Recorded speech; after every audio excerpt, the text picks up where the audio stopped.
Good evening. Welcome to City Council meeting for August 24th, 2021. We are once again under guidelines for anyone in attendance in this room to properly wear a mask, whether they've been vaccinated or not. I encourage everyone to obtain accurate information on the readily available vaccines that have been proven to be safe and effective so we can resume normal activities. Items listed on the agenda may be taken out of order. 2 or more agenda items for consideration may be combined, and any item on the agenda may be removed or related discussion may be delayed at any time. With that, I will call the meeting to order. The agenda has been posted as required, and all members are present. And we will begin with the invocation by Cantor Philip Goldstein. Thank you, Mayor, City Council members, and all in attendance. Please rise as we bow our heads. Almighty God, we thank you for the precious gift of life. May the marvelous senses which you have endowed us ever be directed toward good purposes and noble objectives. Help us to face our days with faith and optimism. Grant us the determination to confront every adversity, everything, with patience, hope, and courage.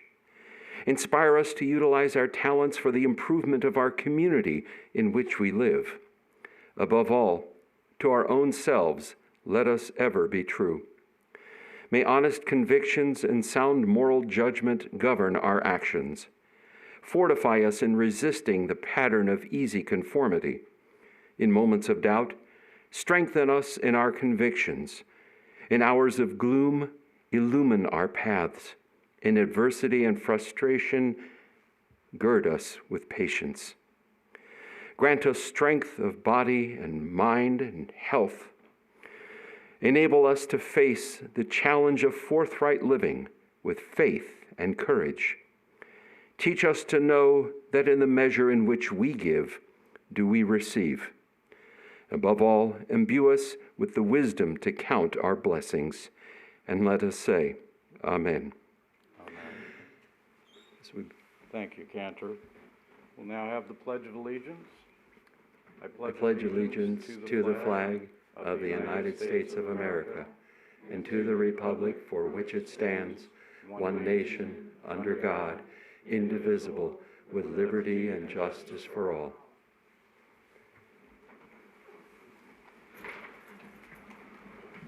Thank you again, Cantor Goldstein.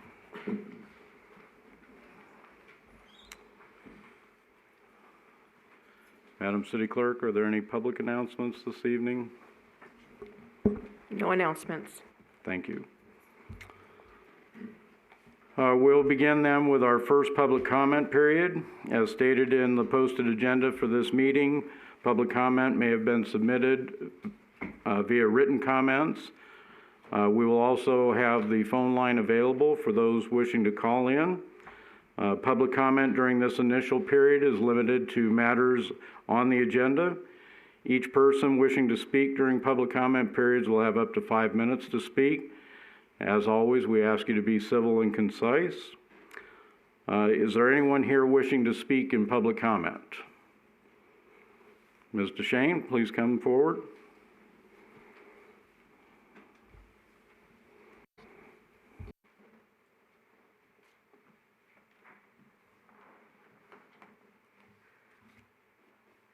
Good evening, Council. Judy DeShane. I had sent you all an email with the items I had concerns with for this evening, but so that the rest of the people know, in case as you discuss it, they wonder where the hell you got that info from. Agenda item 7, the Historic Preservation Plan. I'm hoping and anxiously awaiting the presentation tonight and hope that it comes out the way that it will be beneficial for us and the council can approve it. I really don't have an opinion at this point, but I'm hoping it's a positive presentation for all of us and that it answers a lot of questions and helps us. Item 9, a special event. This one is just plain funny to me. We have a commission that's been out there for 10+ years and it's never been actually put together or used, and we're just getting rid of it, which is a smart thing to do. I can't stand junk sitting out someplace. So, and then item number 10 is the dealers, the antique or secondhand ordinance. I'd really like to, from what is in the packet, it seems kind of straightforward, but not really. Before I ever moved here, when we were just traveling through, we would stop many times, and we had a lot of little antique secondhand places or whatever. Most of them are gone. We have far fewer than we did 7 or 8 years ago.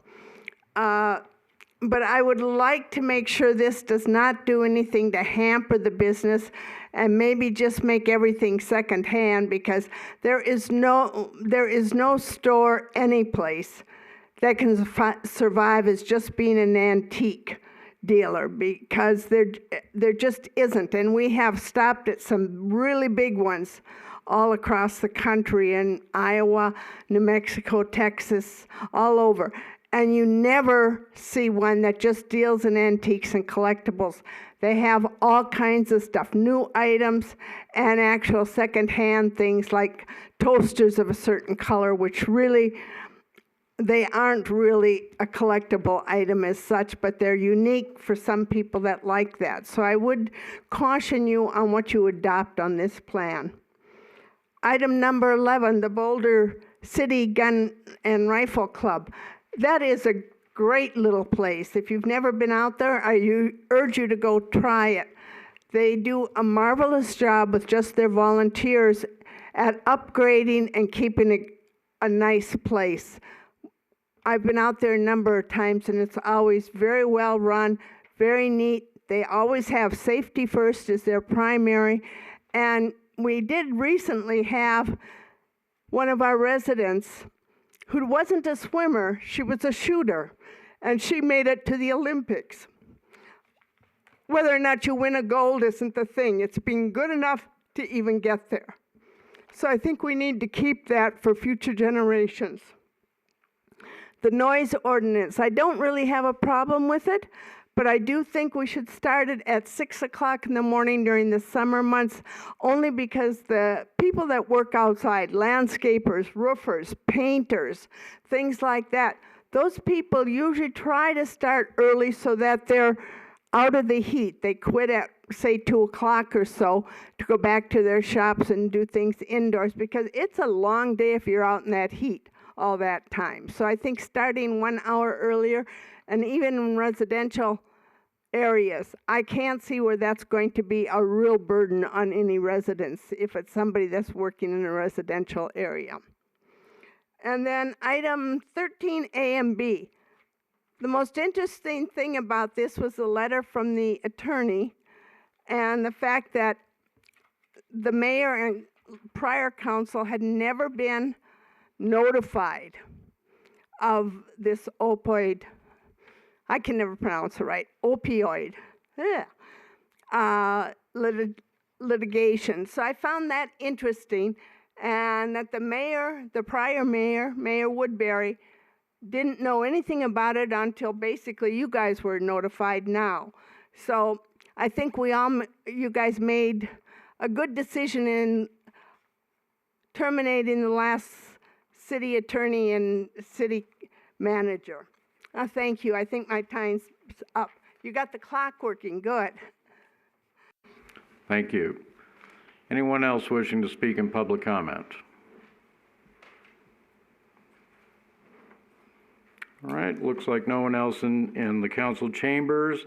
We'll go ahead and make the phone line available. Anyone wishing to call in for public comment, the phone number is 702-589-9629.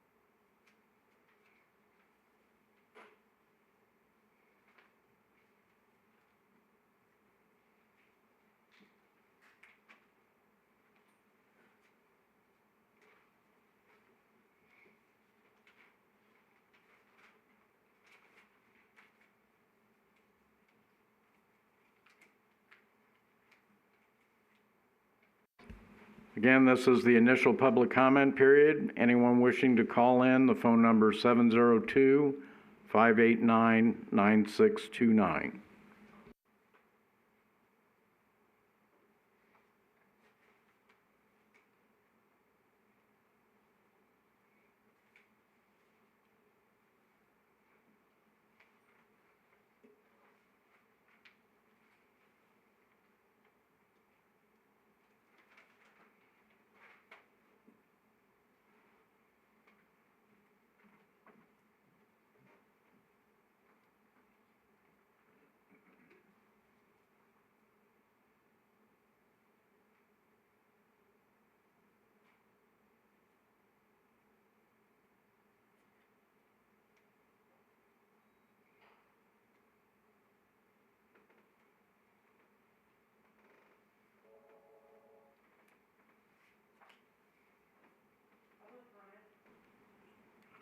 Hi, this is Grant Turner. I'd love to chime in with public comment. Okay, go ahead. Am I live? You are live. All right. I would like to speak on agenda item number, is it 7, the historic preservation? That's correct. Okay. 553 California Avenue, which is now Ford Social House. That was an old abandoned stone. Oh, wow. There's a delay. Hold on. Let me mute my computer. It was an abandoned stone house. It sat vacant for years. We purchased that house, spent a great deal of money, and converted it into an event venue. It's my understanding, and when I went to the open house, I asked the question, would the design of Ford's Social House have met the requirements by the HPC? And the answer was no. So there's one example of a property that wouldn't exist if this ordinance was passed. Second would be somebody, for example, I've got a friend who has owned a house in the historic district for quite some time, saved a bunch of money, and is intending to do a bathroom addition. Paid for the plans, paid for the engineering, saved their hard-earned money, and if they're denied, that money is wasted. It also would affect their home value. Worse yet, it leaves open the possibility that an applicant could meet all requirements for eligibility and still be denied if 3 of the council members, really for any reason, whether it's personal vendetta, and while that seems unlikely, unfortunately we've seen exactly that happen lately. So navigating the building department process as it is already a pretty arduous task. Adding any additional friction, in my opinion, is unnecessary, and I think that there's a much better. I think a lot of us really push for historic preservation, but giving anybody control over what private property owners can do with their own property is really opening the city up to tremendous liability. So I think that we should certainly tread lightly on this one. Also, I would like to chime in on the noise ordinance and say that I really like Judy DeShane's idea of moving that to 6 a.m. A lot of my subcontractors would love to get an earlier start, especially in the middle of the summer. So thank you all. Have a great night. Thank you. Again, anyone wishing to call in for public comment during the initial public comment period, the phone number is 702-589-9629.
This is the initial public comment period. The phone line is available.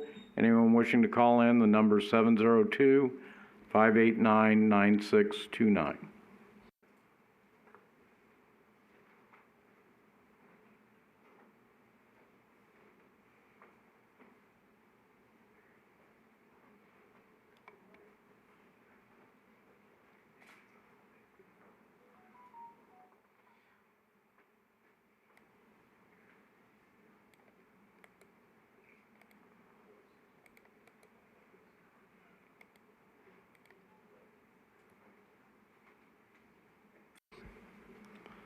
Madam City Clerk, I believe there were written comments that were submitted. That's correct, and they're all regarding item number 11. If you'd like to proceed with those, please. All right, the first is from John Z. I'm in favor of continuing the Boulder City Rifle Club lease. Thanks. Second is from Scott Baranoff. He is in support of extending the lease. Denny Mays, I'm in favor of City Council extending the contract for another 10 years. Thank you. Kevin Riley supports the range provides a safe environment for those who shoot for hobby. We have been members for 7 years. Tom Coleman, I'm a long-term resident of Boulder City and a gun club member. I support the 10-year lease. Stephen Tishner, please consider to renew our lease for 10 years for our BCR&P club. We as residents in Boulder City truly need this gun range, which we highly respect, and we highly respect your decision. Thank you. Ainsworth Hunt, I am so unable to attend but want this to go on the record. I am in favor of resolution I'm in favor of resolution 7325. City Council should consent to renew agreement number 00-618A for an additional 10 years until August 26, 2031 pursuant to Section 2 of the agreement between the City of Boulder City and the Boulder City Rifle Pistol Club. The Boulder City Rifle Pistol Club is an asset to the community. It encourages firearm safety. It was used during the wartime to help the American Army teach marksmanship. It is open to the public on Tuesdays, Thursdays, weekends, and national holidays. The events it hosts, such as the Eldorado Cowboys, Vintage Military Shoot, and long-range competition shooting, are beneficial to the community. It has also been the host for the Media's Range Day for the Las Vegas SHOT Show, and therefore helps promote tourism in Boulder City. Please vote yes on item 11A. Next is from Charles Bicknell. I support the extension of the Boulder City Rifle Pistol Range lease for another 10 years. I would really like to see the extension go as far as 20 years. Good afternoon, City Council members. From Chris Freese. It has come to my attention that on the agenda for this evening is the discussion of a 10-year lease extension for the Boulder City Rifle and Pistol Club. I have personally been a member for a year. As I am new to the area, I find the club to be very organized, safe, and friendly atmosphere and very community-oriented.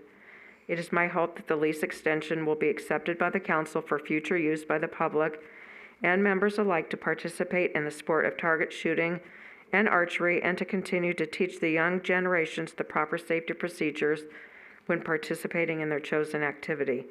Thank you for allowing me the opportunity to express my positive feelings on the importance of the Boulder City Rifle and Pistol Club for all to enjoy for decades to come. Thank you in advance and best regards.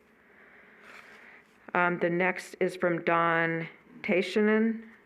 I'm a Boulder City resident and I am very much in favor of renewing the lease to the Boulder City Pistol Club. I am a member of this club and it provides a safe and convenient way to use our firearms. If this lease is not renewed, I'm afraid many people will just go out in the desert and use it as their range. And from what I have witnessed, this creates a trash problem and unsafe conditions. Thank you for your consideration on this issue. The next is from Dr. Douglas Thompson. I respectfully urge you to consider approval of the 10-year extension of the club's lease. It is used by many members and non-members alike. John Ryan. I am a member and I hope the council does the 10-year extension. Britt West. Hi, we are longtime residents with a large family here in town. We all fully support the Boulder City Rifle Pistol as they provide a positive benefit to our community. Thank you for extending their lease with reasonable terms. Russell and Kathy Barnes, please extend the lease for the Boulder City Rifle and Pistol Club. It is a valuable community resource for teaching and practicing guns safely. Please renew the lease agreement with the Boulder City Rifle and Pistol Club from Mike Baker. The BRPC range is a valuable recreational resource to Boulder City by providing a safe and responsible shooting location. Having a proximate shooting range reduces dispersed shooting, thus less trash, poaching, and vandalism in the city's open spaces.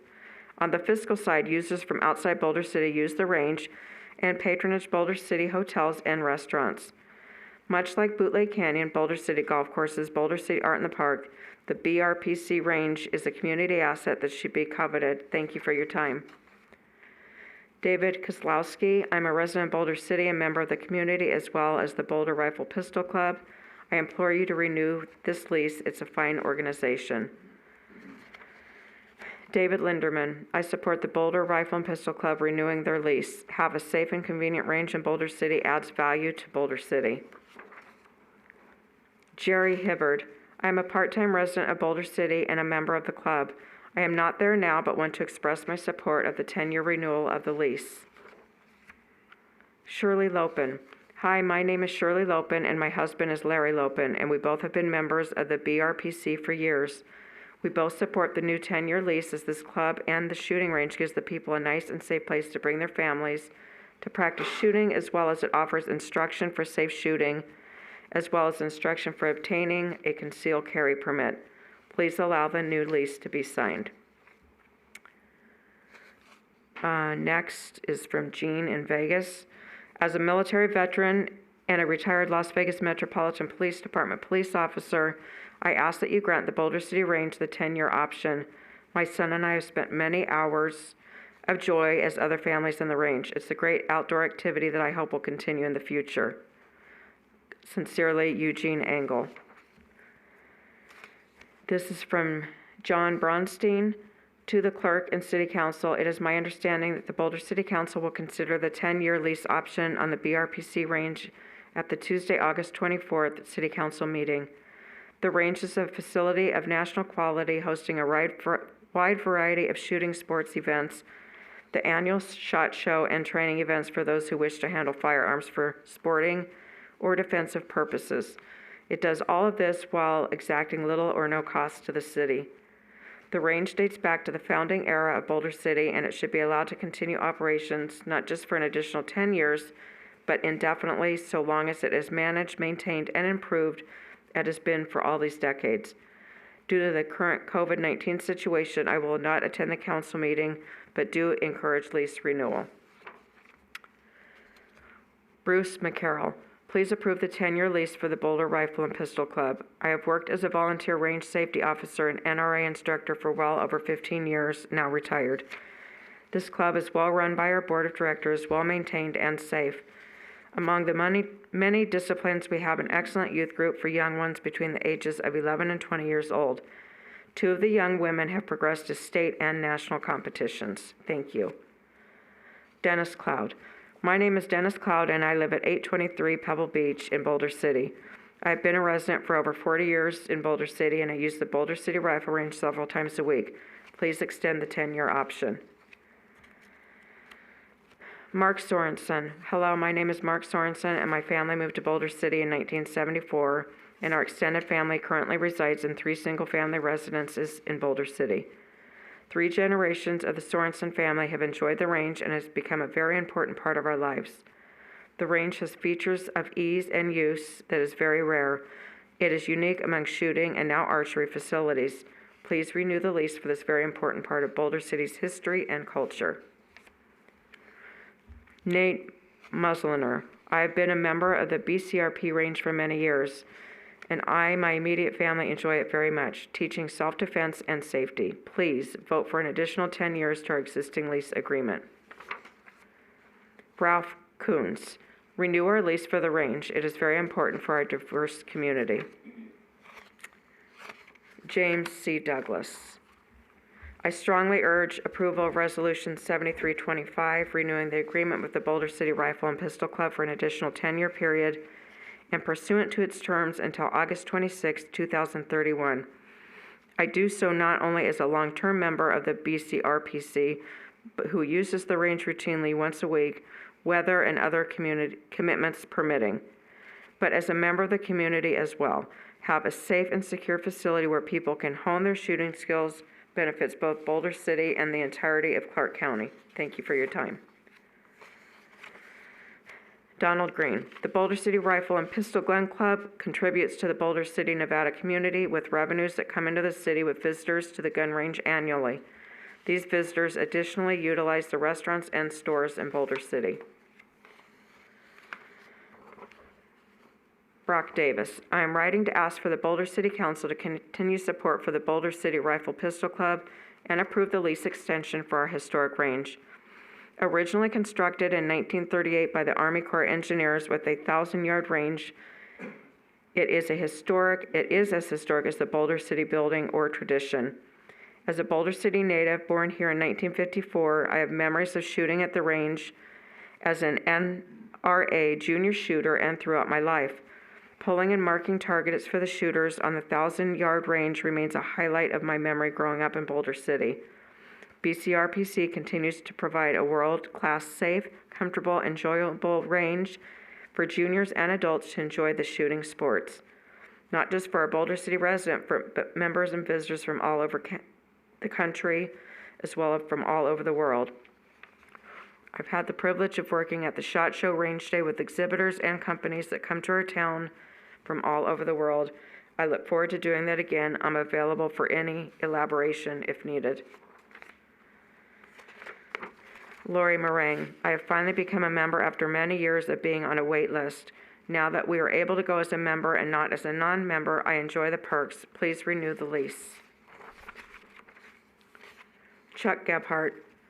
Please approve this resolution extension of the lease for Boulder City Rifle and Pistol Club.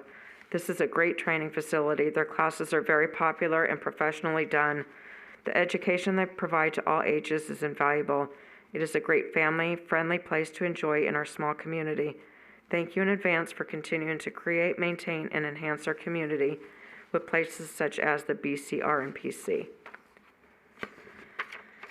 Jerry Berg.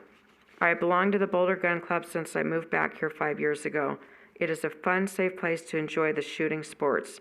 By having a safe place to shoot, we don't need to go out into the desert or drive to a range in Henderson or Las Vegas. When I have friends join me for a day at the range, we usually meet at one of our town's eateries for breakfast, and then all go to Jack's Place or the Elks for a beer or two afterwards. By having this great facility in town, all of our time and money is spent here, like it should be. Thank you. Mike Baker. Please renew the lease agreement with the Boulder Rifle and Pistol Club. The BRPC range is a valuable recreational resource to Boulder City by providing a safe and responsible shooting location.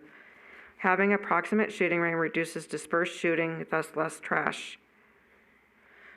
Boulder City vandalism in the city's open spaces. On a fiscal side, from outside of Boulder City, patronage Boulder City hotels and restaurants, much like Bootleg Canyon. Thank you for your time. John Bronstein. The Boulder City Rifle and Pistol Club range is a facility of national stature dating back to the city's founding era, hosting a broad array of shooting sports events, the annual National SHOT Show, a free arms safety training class. Many of these shooting events and training classes are open to the general public regardless of club membership.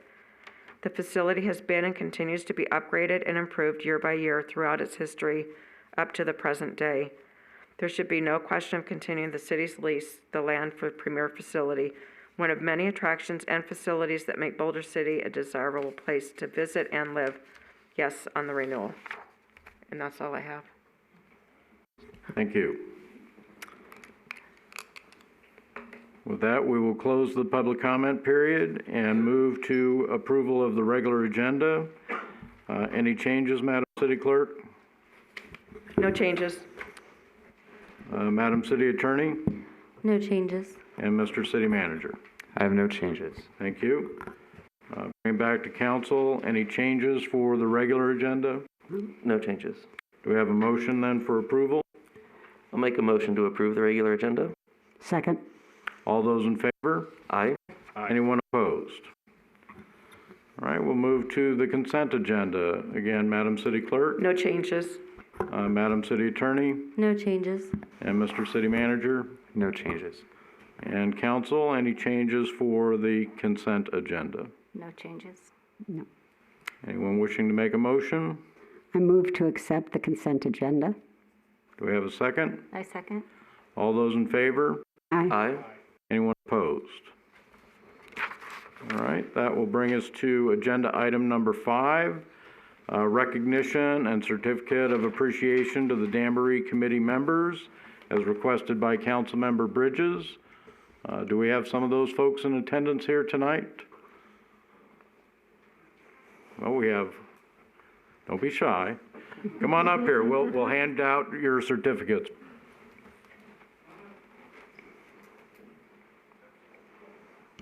Councilmember Bridges, you want to do this? Sure. Thank you very much. Okay, I have a bunch of stuff to read, but I'd like to do this first. Okay.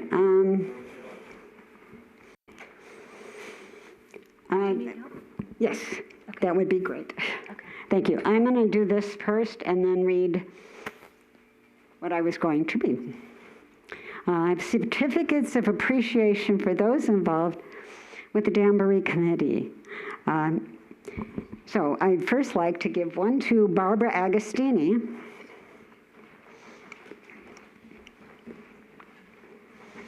Is Dawn here? Dawn Green? Nope. Okay. Roger Hall. Thank you. Jackie Mays. Not here. Okay. Michael, not here. Michael, he's in the green room. Okay. Carla Morgan. Thank you very much. Mac Murphy. Not here. Barbara Presgay. Not here. Okay.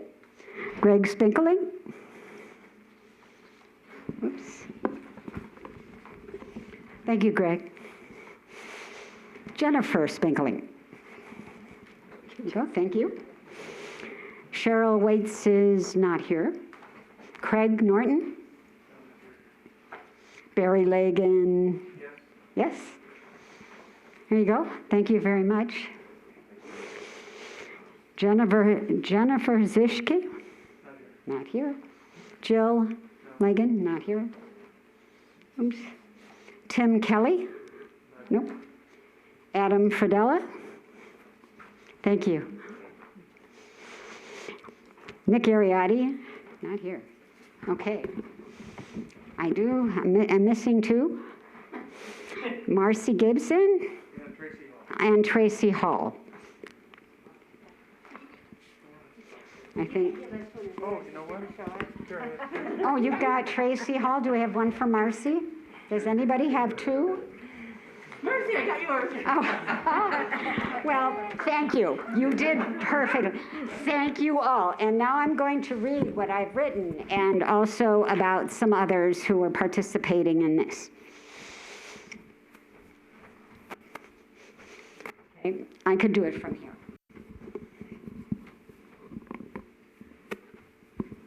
Okay.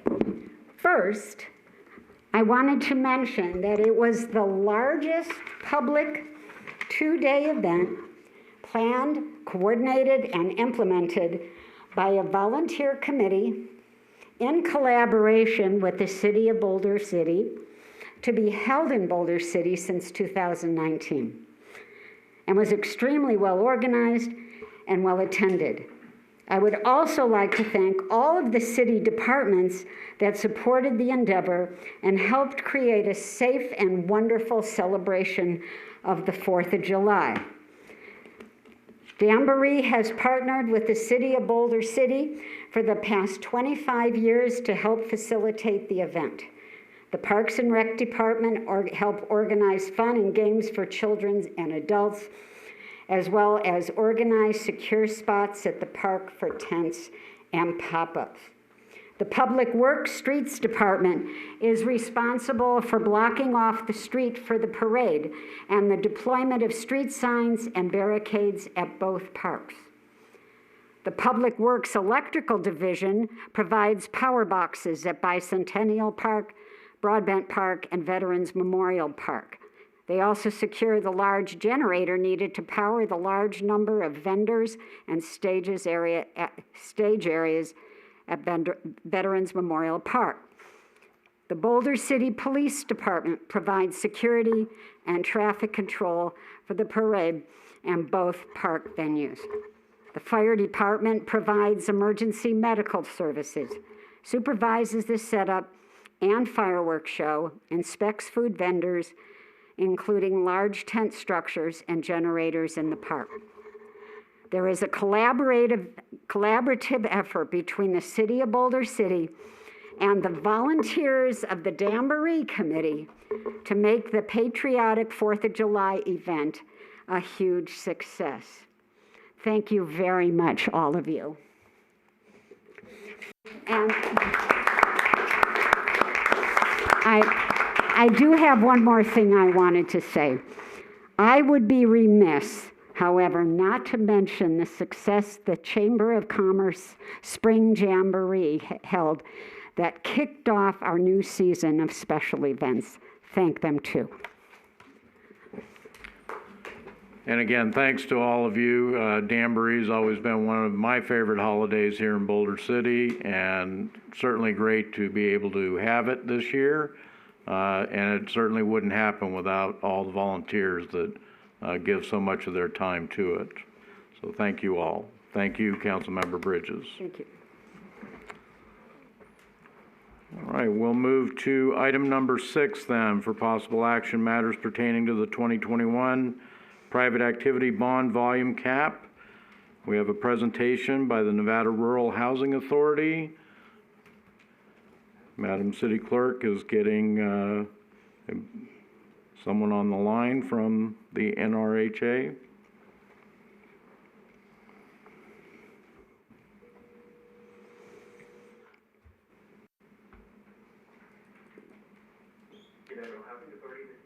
Oh, hi, Kevin. It's Tammy, and you're live with the Boulder City Council. Hi there. Good evening, Mr. Mayor and members of the council. I appreciate the opportunity to speak with you this evening. For the record, my name is Kevin Hickey, Kevinhickey, and I'm the Business Development Specialist for the Nevada Rural Housing Authority's Home Ownership Programs. Tonight, I'll provide an update on the Home at Last homeownership program impact within Boulder City and an overview of what the source, use, and limitations for private activity bonds and volume cap transfer requests on the agenda before you tonight. In 2006, Nevada Rural Housing Authority launched the Home at Last Down Payment Assistance Program funded by Private Activity Bond Cap, which I'll refer to as volume cap from here out. Including last year's transfer and since the launch of the Home at Last program in 2006, the Boulder City has transferred roughly $8 million in unused volume cap to the Nevada Rural Housing Authority, which contributed to the Home at Last program, providing 20 new Boulder City homeowners, home buyers with $4.3 million in affordable mortgages, $142,692 in down payment assistance, and $40,000 in estimated tax savings to local residents. 2 Boulder City home buyers were assisted with the Home at Last program since last year. Statewide, more than 55% of our new homeowners received an interest rate below 3.5%, with many receiving a rate as low as 2.25% on their 30-year fixed mortgage. 15 years after launching Home at Last, we've now helped over 10,000 families to achieve affordable homeownership across rural Nevada, and program-wide, that's a total of $2.1 billion in affordable mortgages, $60 million in down payment assistance, and $35.6 million in estimated federal tax savings returned to home buyers. Today, we are requesting the Boulder City's distribution of unused volume cap for 2021. Boulder City's distribution of volume cap from the state for $885,031.77. Nevada Rural Housing Authority will use the volume cap to continue funding the Home at Last single-family homeownership programs. And since 2006, the Nevada Rural Housing Authority has pooled the local transfers of unused volume cap from cities and counties to create one substantial single-family homeownership program to benefit all of rural Nevada. The transfer of unused volume cap to the Nevada Rural Housing Authority does not create any obligation or debt for the cities or counties because the volume cap is not money or a line item on the budget. And by transferring unused volume cap to Nevada Rural Housing Authority, the sole beneficiary will be rural Nevada, because Nevada Rural Housing Authority's mission is to promote, provide, and finance affordable housing opportunities for all rural Nevadans. The Home at Last program currently uses volume cap to provide the Mortgage Credit Certificate program, commonly referred to as the MCC. The tax savings provided through the MCC is money that homeowners reinvest into local communities. The MCC provides multiple benefits for both home buyers and homeowners, and the major benefits include providing first-time buyers or qualified veterans with a dollar-for-dollar federal tax credit averaging $2,000 annually. And the credit is good for the life of the loan as long as the borrower continues to live in the home as their primary residence. The tax credit is treated as additional qualifying income at the time the home buyer is applying for a mortgage, which increases their purchasing power, especially helpful in this competitive housing market. The additional qualifying income from the MCC tax credit, or roughly $167 a month, lowers the borrower's debt-to-income ratios, which can be necessary for those burdened with high student loan debt. As a reminder, the Nevada Rural Housing Authority's area of operation is generally defined as communities with a population under 150,000, so this includes all of Boulder City and many other communities in Clark County. We're asking for your continued support this year by transferring your unused 2021 volume cap to the Nevada Rural Housing Authority. And thank you for the opportunity to speak with you tonight, and I'm happy to answer any questions you may have. Thank you. Any questions or comments regarding the Nevada Housing Rural Authority, or excuse me, Nevada Rural Housing Authority? I did just have one comment, and that is happy to see that there were apparently 2 homeowners in Boulder City that were able to benefit from this program. I know each year we do transfer a significant amount of the bond cap to the Rural Housing Authority. Apparently there's either a lack of knowledge or something here in Boulder City with realtors and lenders. This is a wonderful program for new homeowners, young families. It would certainly be good to see more of this funding be able to be used here in Boulder City, but it certainly is a benefit for the rest of Nevada as well.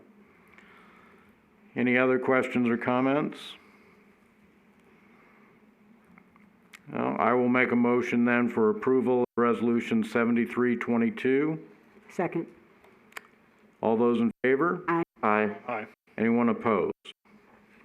All right, Ms. Ernie, I appreciate you calling in this evening and giving us an overview of the program, and good luck for the rest of the year with it. Thank you. I appreciate it. Have a good night. Thank you. All right, that will bring us to item number 7 for possible action, matters related to a proposed Boulder City Historic Preservation Plan. We have a presentation. Mr. Mays. Good evening, Mayor, members of City Council. Michael Mays, your Community Development Director. One of the action items within the city's 2025 strategic plan is to adopt a historic preservation plan for the city. In response to this action item, the city hired a consulting firm, the Nevada Preservation Foundation, at the beginning of 2020 to engage the community to develop a historic preservation plan, which is now a draft plan before you this evening for your consideration. What I'd like to do is kind of like highlight and explain the purpose of the historic preservation plan, and then go into the presentation by the Nevada Preservation Foundation. So the Historic Preservation Plan is similar to the city's strategic plan or the city's economic development plan. These are plans that look at high-level action items for the city to consider to pursue particular city objectives and goals. And just like the strategic plan and the economic development plan, the draft historic preservation plan that's before you has 17 action items for the city to consider over the next 5 years, several of which the city is already looking at. But what's important to point out is that the plan, the historic preservation plan, is not regulatory, it is a guiding document. So another way to look at it, the city has a master plan.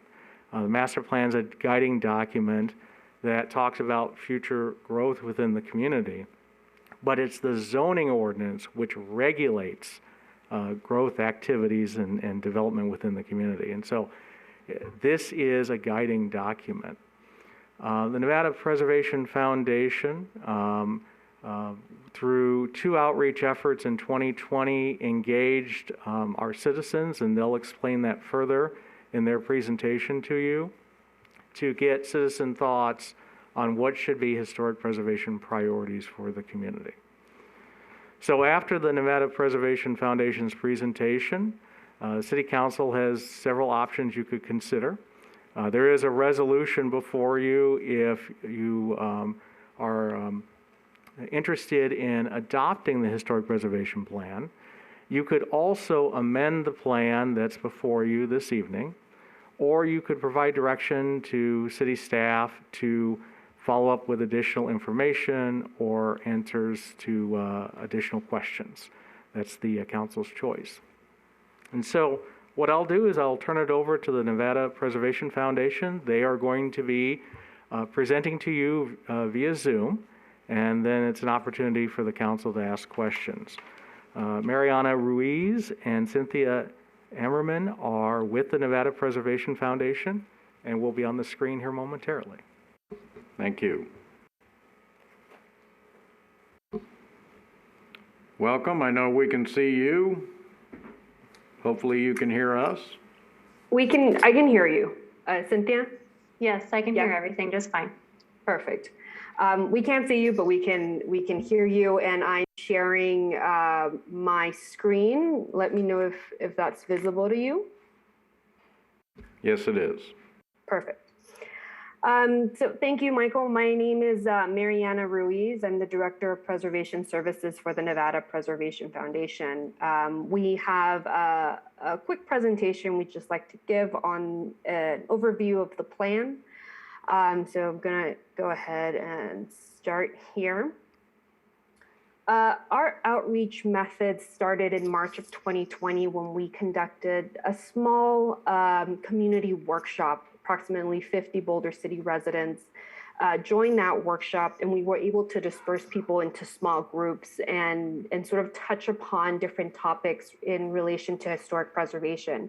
And we did this in order to get a feel of what the community wanted, of what were their needs, what were their goals, and ultimately to answer any initial questions about what the preservation plan would entail, what the process was like, and again, to get the take of the community. And from that workshop, we really were able to begin structuring the plan around 5 different topics, including the Historic Preservation Ordinance, the Historic Preservation Committee in relation to its structures and to its executive powers. We were also able to touch upon a citywide historic survey and historic context, incentives for historic preservation, and cultural heritage tourism. Cultural heritage tourism really is its own monster, let's say. It really requires a lot more thorough research, but we did have these initial conversations with the community about that. So those were really the 5 topics that we sort of settled on after that initial meeting.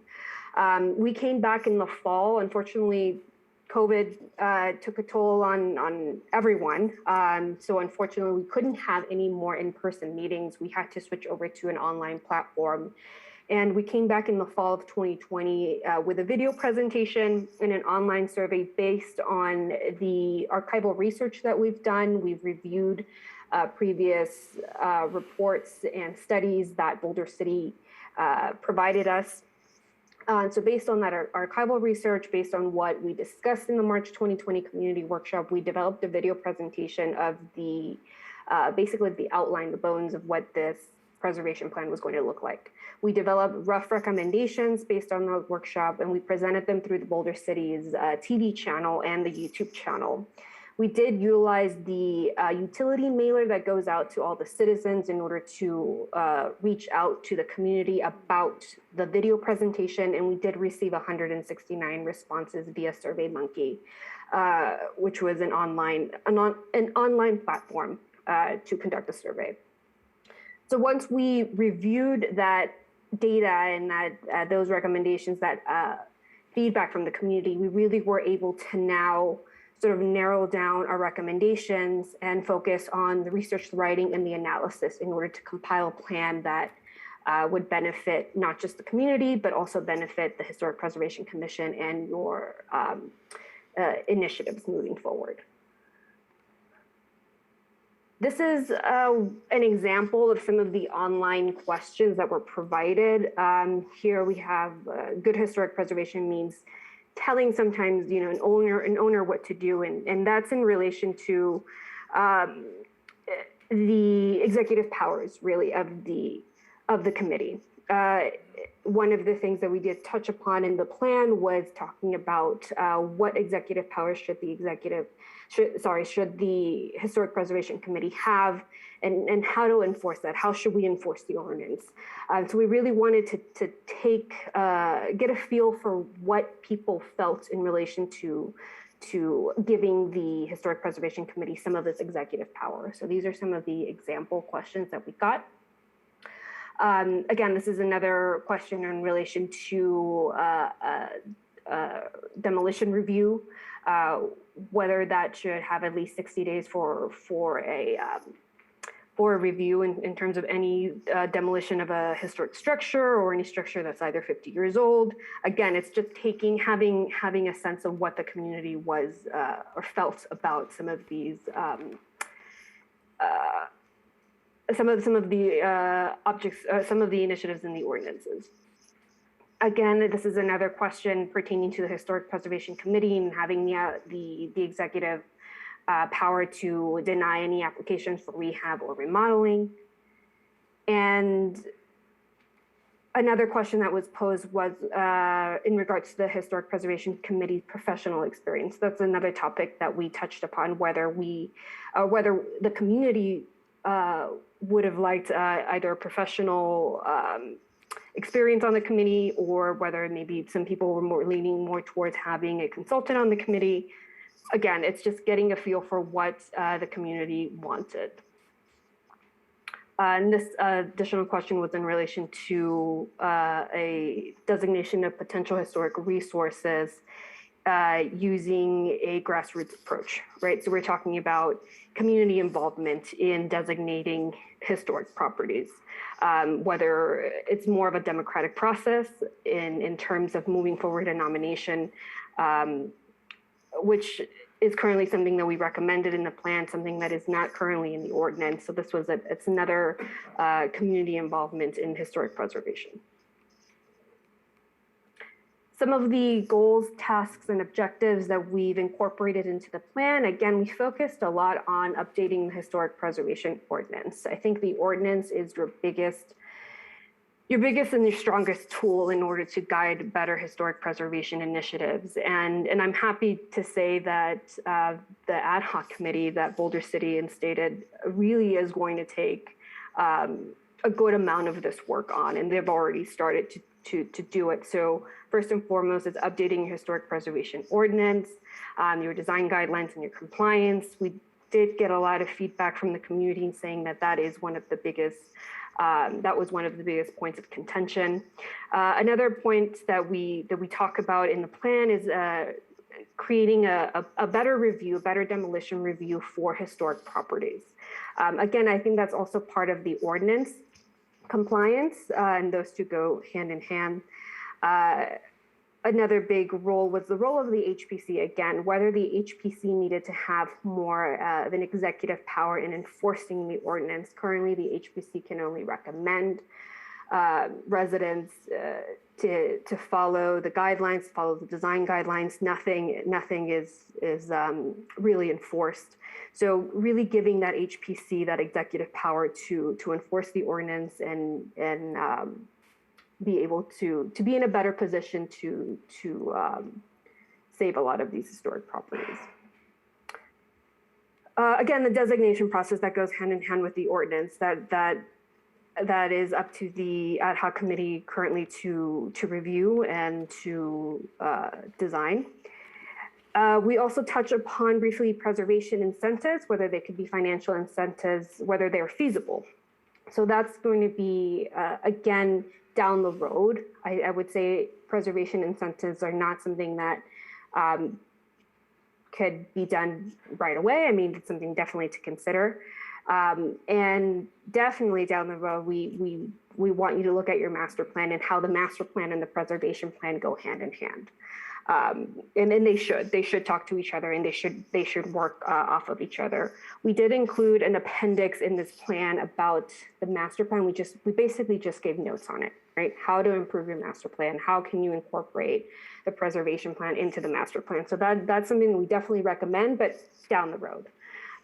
There are certain things, like I said, the ordinance is your biggest piece to really focus on, and I'm glad that Boulder City is already doing that.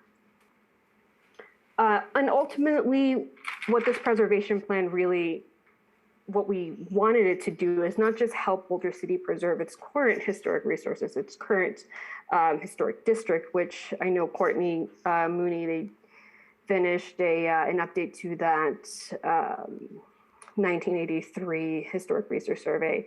And we did see a lot of the historic properties in that historic district have been affected over the last 3 decades. So again, it's not just to preserve that historic district, but it's also to understand that there are historic resources post-1945 that we need to account for, and we need to take into consideration and understand that you have so much history post-1945 that is part of your cultural and architectural history that needs to be accounted for. So we really want to drive that forward and have the entire, not just the initial history of Boulder City, but we want you to build upon that.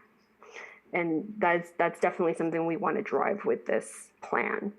And again, I know that the council was given access to that preservation plan, and I did receive some initial notes from Michael. But we're here really to answer any other outstanding questions that you might have, anything that you weren't able to pass on, we're happy to talk about. Thank you. Any questions or comments? Councilmember Adams? Thank you.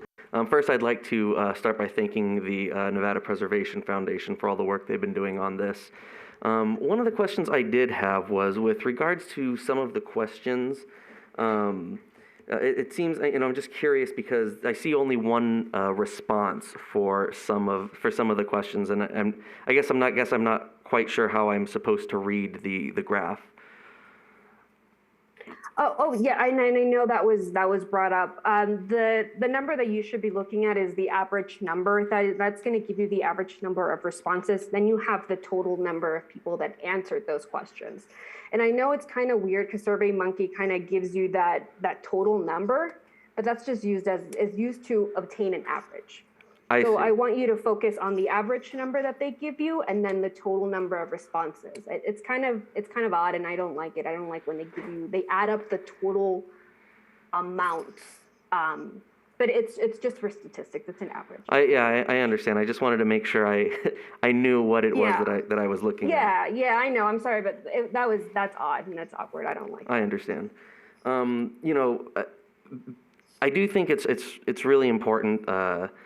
Moving forward with this, I think right here in Chapter 3, I want to cite this paragraph where it is important to note that given the substantial loss of historic integrity in the Boulder City Historic District since its inception in 1983, Boulder City is at risk of losing much of its historic character and jeopardizing its future potential resources if it continues in its current trajectory. A significant loss of integrity could mean the risk of losing historic designation, which could put at risk CLG status and the economic incentive opportunities that CLG status and historic designation is intended to provide. A combination of code amendments, surveys, education, planning, and community engagement are key factors for protecting Boulder City's historic resources and to continue its path as a historic community. I don't know how much more succinctly you can put as to how important it is that we move forward with a plan like this that has actionable items, that has ways for us to look at and to set goals. I mean, this is something that was determined, when we created our strategic plan. Historic preservation was something that was put on there, and that was done through public engagement. The public made that a priority, that historic preservation be something. And so in order for us to move forward, we need to have an action plan. We need to have goals that we can start to look at and start to see how do we approach those goals. So I absolutely think that we should be moving forward with a plan like this. Those are my thoughts. Okay, that's great. Thank you. Thank you. Councilmember Bridges? Yes, thank you. First of all, I want to thank you for all your hard work. And I want you to take things that I say in the spirit of the fact that I read this a lot. I nitpick things. And so I have some comments I'm going to make. I strongly support historic preservation and having a strong set of ordinances. And I think it's important for me to understand, and others, that we're not talking about ordinances tonight. We're talking about a plan. Ordinances have to change in a completely different way. We're not adopting ordinances. We're not coming up with evaluation structures or what documents are going to look like. We're looking at a plan. Okay, first of all, I would like you to please proofread this. The folks who put this together, Boulder City has a U in it, and as soon as I read that, it created some dissonance in my brain. The dam was originally the Boulder Dam and later changed to the Hoover Dam, and that the Bureau started construction on the homes in the early 1930s, not the late. So when we go forward on this, I want to make sure that these corrections are made, and I don't want to go each one, but to proofread these and make sure you address them with someone who is really familiar with the history. Okay. Secondly, I understand the graphs in the presentation. And I understand that you drew this from SurveyMonkey. These are not percentages, these are numbers, correct? And so I just wanted to make sure of that. And I also wanted to know why, I wanted to make sure that the data was included from the actual conversations that were had by the homeowners in June. Because having read that, which they aren't in this, really gave a strong sense, even though there weren't a lot of them, a sense of how important this is. I also live in a historic home in the historic district. It is a contributing home. I do not believe that it affects my evaluation of this plan. And there was, let's see. And I think what's really important to me is, again, those were really the two big things. The importance of all of us to understand that this is this is a plan for the future and not a set of ordinances which will have to go later based on what the council think are important changes to ordinances. And secondly, please go back and proofread and check the historical facts about Boulder City. It would be very important. Thank you. Great, thank you. Thank you. Anyone else? Councilmember Jorgensen? Thank you.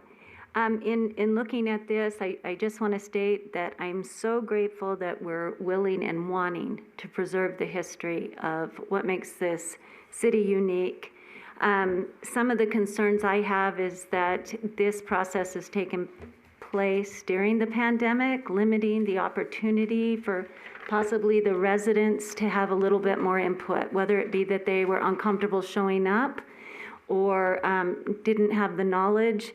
I'm slightly concerned. The first workshop was 50 people, the second was 169 people, and of the 169 people, only 69 said good historic preservation means sometimes telling an owner, developer, property owner that they cannot undertake their plans without making some changes. So I would myself, and then there were 2 open houses, one for business owners and one for the residents. We have 518 historic buildings. 445 of those are residential, 52 commercial, 12 institutional public, semi-public, and then 9 operational. If we look at what's contributing and what's not contributing, and we hold them all to a standard, which I see, that's how you deal with historic preservation, and that's part of it. I just feel it would behoove us to ask for more input from them, at least give them the opportunity. If we're going to ask them with their private property to live up to these standards that we're going to create. I mean, this is a document, and I know that it's just a draft, and I understand, and or a guiding policy. But when you have a guiding policy, it's the direction in which you focus your energy, your effort, and your resources. And before we do that, I would really like to see us go back and consider an informational meeting outlining what we propose or the things that we see from this, and then a survey again on how they feel about it. We need input. I agree with that, and I would say that that would be something to direct to the ad hoc committee or to a future committee whenever you are ready to enforce any new ordinances or draft any new ordinances or any changes to your ordinance.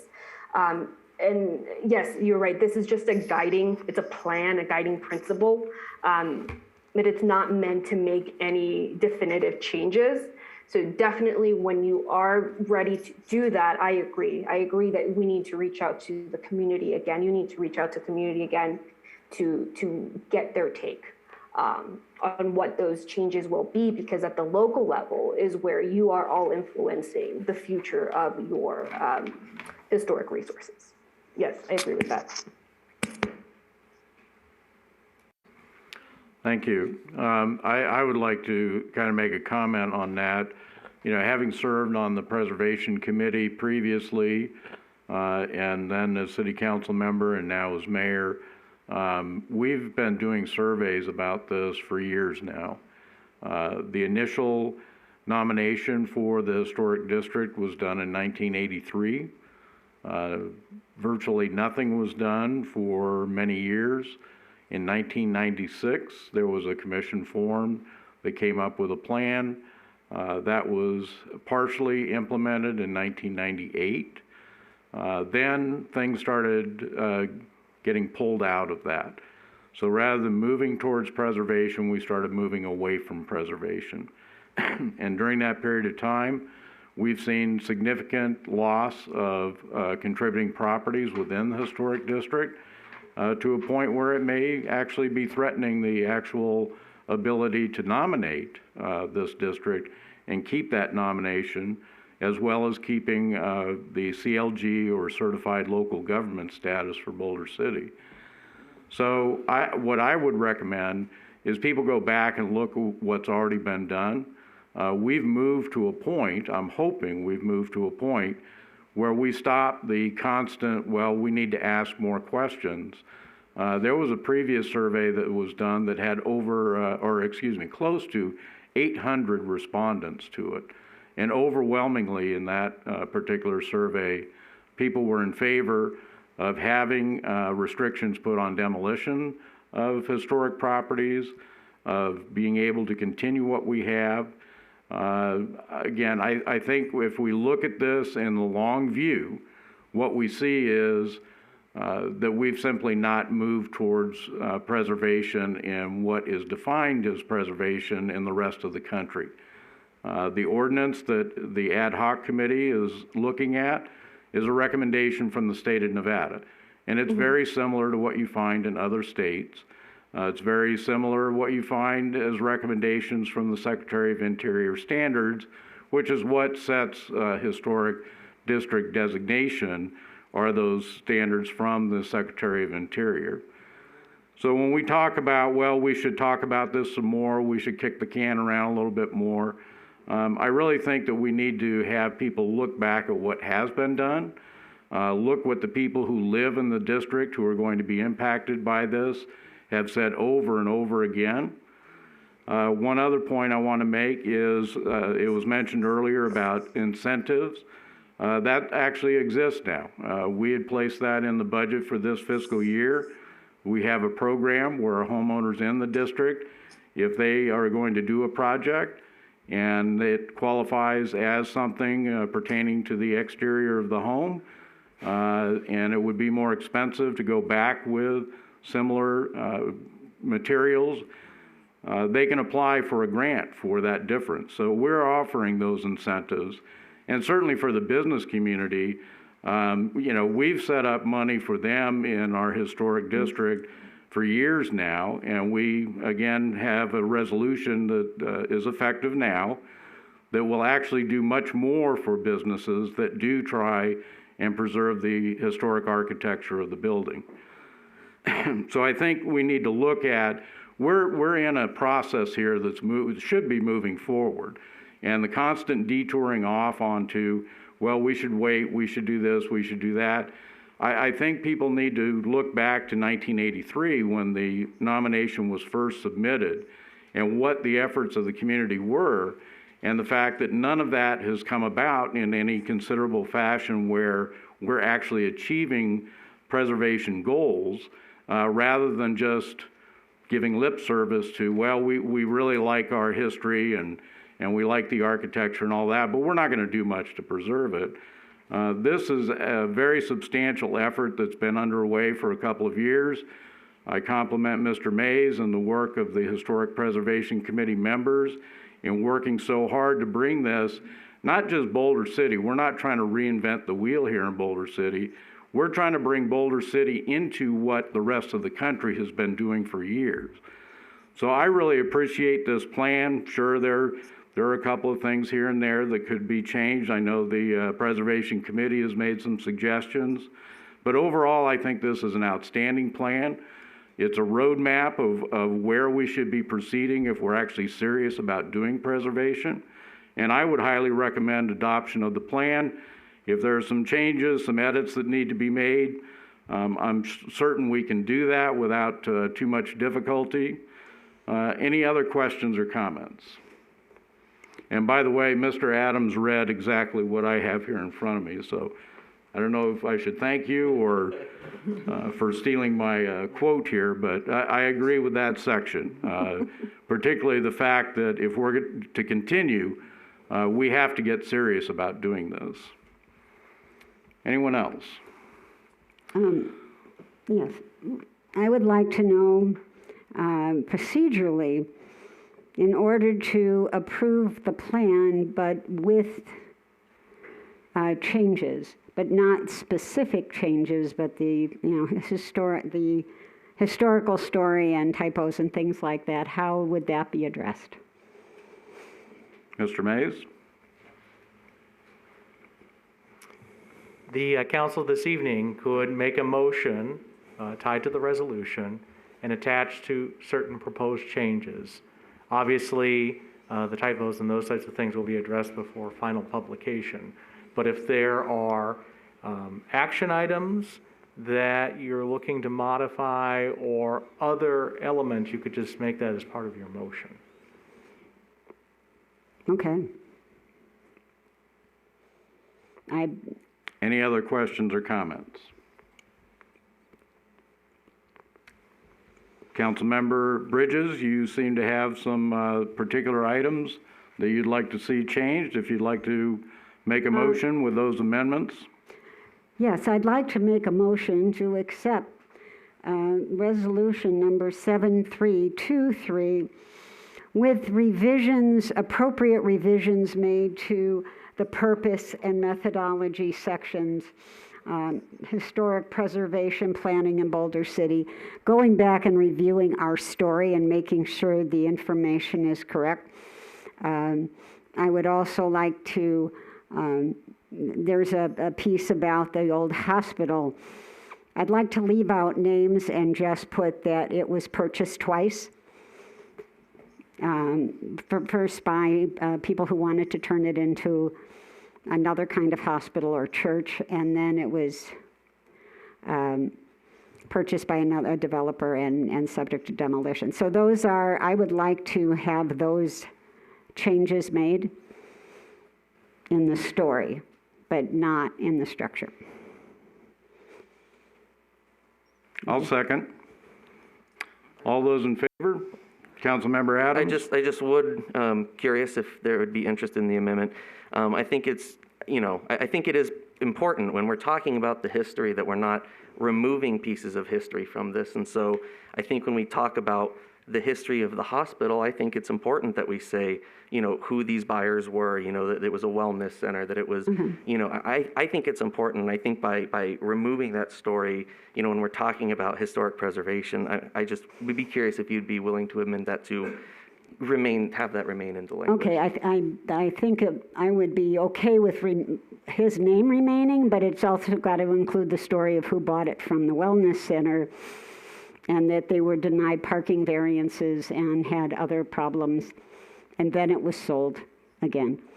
So to include all the pieces of that story. How's that sound? Fine by me. Okay. Madam City Attorney, is that going to be sufficient for a motion on this? Yes, I believe so. All right, I will renew my second. All those in favor? Aye. Aye. Anyone opposed? Opposed. Aye. Opposed.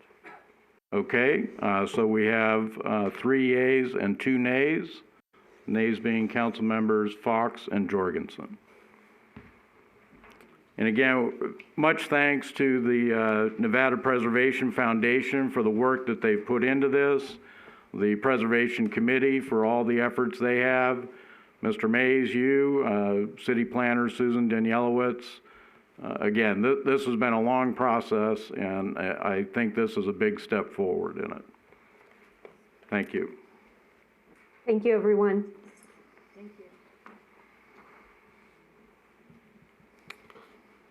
Okay, that brings us to item number 8 for possible action, resolution number 7324.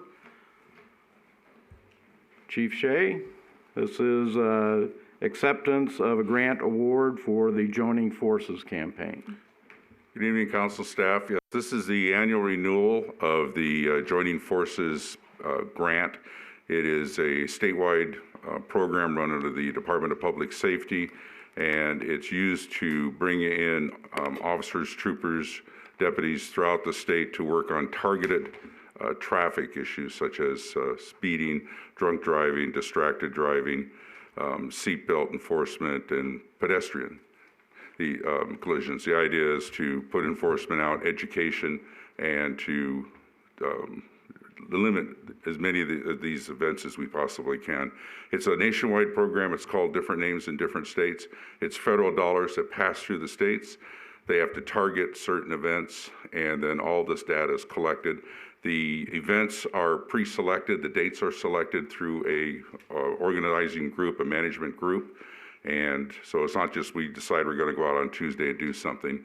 It has to be all done cooperatively and targeted. There's a couple availabilities for add-on days if we have a specific problem, like we were having a specific problem on the I-11 when it first opened. And we were able to use some of these funds to bring in our folks and some extra troopers to try to knock down some. We were hitting, we had a rash of fatals, and we were having quite a rash of people driving between 100 and 130. And we thought we'd at least try to get them close to 70. And so we're still doing that. That's still a work in progress out there. I can tell you that anytime we send anybody out there to do enforcement, they're getting quite a number of people between 90 and 125. It's pretty normal now. So we're still working on it, still a work in progress. And one of the things about these programs is it's not just enforcement. That's just a little piece of it. It's a big program that involves public education, awareness. You'll see commercials. And our folks are not required to write tickets. They're required to go out and make traffic stops and to do education on those stops, tell people what they're doing wrong and all. So they don't sit down and say, oh, you got to go out and write a bunch of tickets. That's not it. You're expected to go out there and make traffic stops for violators and make contacts with people. They don't count tickets and all this. We don't count them. We just count the stops they make. So anyway, this is pass through. It's purely a reimbursement. We get reimbursed for all of our costs, our overtime costs and vehicle costs when we participate and where we participate. We get benefits from it. That's why occasionally you'll see Nye County Sheriff's deputies here, Mesquite, police officers, North Las Vegas. When they pick a region out, there's no boundaries. There's no city boundaries. It's just within the entire county. Some of the actions even involve CHP, California Highway Patrol, and they'll link in, and the Arizona Department of Public Safety, they'll link in on their side of the border. So it's quite a cooperative venture. And this year, I think we're slated for $43,000. And then there's some opportunities during the year to add some monies to that if the funding is available through the state. Thank you. Questions or comments? Councilmember Adams? I would just like to thank the chief for bringing up the fact that, this is, traffic safety, pedestrian safety is about more than just enforcement. And I was glad to hear you touch on the fact that, it also includes outreach, public education, because I think those are very important factors here when we're trying to talk about public safety on our roadways. So thank you for mentioning that. Good. Anyone else? Chief, again, I'll say, having a regional approach to this, I think, the way Southern Nevada is now, that's pretty much the only way I think law enforcement can operate here. So I believe this is a great program. I will make a motion to approve Resolution 7324, accepting this grant of $43,000 for the Joining Forces campaign. I'll second that. All those in favor? Aye. Anyone opposed? Chief, thank you very much. Thank you. Okay, item number 9, for possible action, consideration of bill number 1905 regarding business regulations. Madam City Attorney. Good evening, Mayor and Council members. Before you today is bill number 1905. This bill came about as a remedy to a situation that we discovered. And here's some to provide some background. In 2007, the Boulder City Council enacted Ordinance 1332. This created a process for the review of special event license applications and enacted certain requirements on a special event host, as well as created a special event review board made up of the police chief, fire chief, public works director, and parks and rec director to review all special event applications and provided a process for appeal of decisions on special event applications. Following enactment of this ordinance, state law was changed, and it could be interpreted as subjecting the board to certain notice and meeting requirements required by open meeting law. So due to the volume of applications for special events received, such requirements would impose both a financial and administrative burden on the city to carry out and do not comport with existing city practices. So staff would recommend repeal of the board only, and would just replace all references of the board with city, and then staff would create a similar collective review structure that would vary based upon the particular event and who needs to be involved in the discussion. Roger Hall is here too, I believe, with Parks and Rec if there are specific questions about the current process. But with that, I'll open it up for any questions or comments. Thank you. Questions or comments? No. I do have a couple of things that as I was reading through it, I believe there's some need for clarification, especially with regard to any denials to an applicant.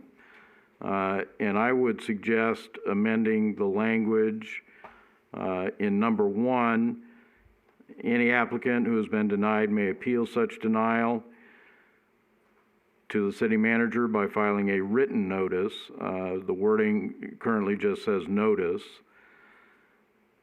In the second sentence, notification of denial will be sent to the applicant by certified letter. And to add to that sentence, and shall detail the specific reasons for denial of the application. An additional sentence, any required form for the appeal shall be included with the notice of such denial. And then to add to that paragraph, the letter of notification of the denial of the application shall inform the applicant of the appeal process in detail. The letter shall specify the last date the appeal must be submitted to the city manager. The written notice of the appeal from the applicant may include any additional information the applicant requests to be considered. And then under section 2, regarding the decision of the city manager, to add sentences at the end of that, notification of such denial will be sent to the applicant by certified letter and shall detail the specific reasons for denial of the application. The letter shall inform the applicant of the right to appeal the denial to the city council and specify the last date the appeal must be submitted to the city clerk. Any required form for the appeal shall be included with a notice of such denial. The date of receipt of such certified letter is the date the appeal period begins. Again, that's simply just adding on pretty much what was there, but especially in number 2, it did not specify what occurred really after if the city manager made a decision on that. So that was just bringing that language into conformity for the 2 appeal processes. Do you see any issues with those changes? Of course, it's at the pleasure of the council. I see no issues with those changes, but I will, of course, leave it open to other council members to make any comments. Okay, well, we've asked for comment. Any other comment? I will move then for approval. Well, actually, since this is a change for an ordinance, are there any members of the public that would like to speak on this particular item?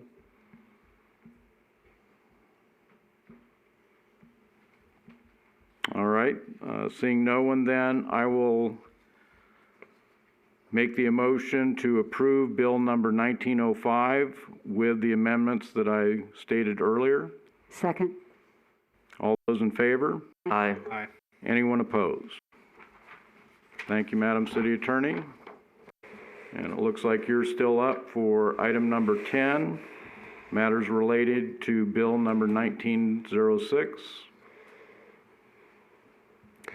Thank you again. Yes, good evening, Mayor and council members. Before you today is Bill 1906. To give you some background as to how this bill came about, the current Boulder City Municipal Code within our secondhand dealers ordinance, which regulates the sale of secondhand personal property, currently has an exemption for antique dealers that if you're a licensed antique dealer that predominantly deals in antiques, you are exempt from the requirement to obtain a secondhand dealer's license. This is inconsistent with state law, as state law requires you, if you sell secondhand personal property, to keep certain records and report certain things of the items that you are buying and selling, regardless of the category of your business license. So this leaves Boulder City businesses vulnerable to abuse by bad actors. And staff recommends updating the ordinance so it's consistent with state law and with other jurisdictions. On June 28, 2021, staff notified businesses that they could be subject to these new requirements and held a workshop with these businesses. Several of the antique dealers came. The goal of the workshop was to educate business owners about the requirements of dealing in secondhand and junk materials per Nevada state law. And additionally, we advised them about the record keeping and reporting requirements for secondhand personal property and junk dealers. The types of businesses notified include secondhand jewelers, pawn shops, antique dealers, used merchandise stores, secondhand firearms dealers, junk haulers, and vintage or collectible retailers. After receiving feedback from these businesses, staff added additional exemptions modeled from the City of Las Vegas Municipal Code. And you'll see in the staff report, there are a number of exemptions that are that further narrow the scope of the secondhand dealer's business license. So for certain types of property and certain types of other licensed businesses, those are proposed to be exempt under this iteration of under this bill before you today. I have also provided in the packet copies of the City of Las Vegas ordinance, the City of Henderson's ordinance, and Nye County's ordinance for your comparison. And with that, I believe there's a public hearing for this bill. There is. If anyone has, any council members has a specific question on the bill, that can be asked now. With regard to comments on that, those should be made following the public hearing. Any questions by members of council at this time? All right, we will open the public hearing then. Anyone wishing to speak with regard to this, please come forward if you're in council chambers.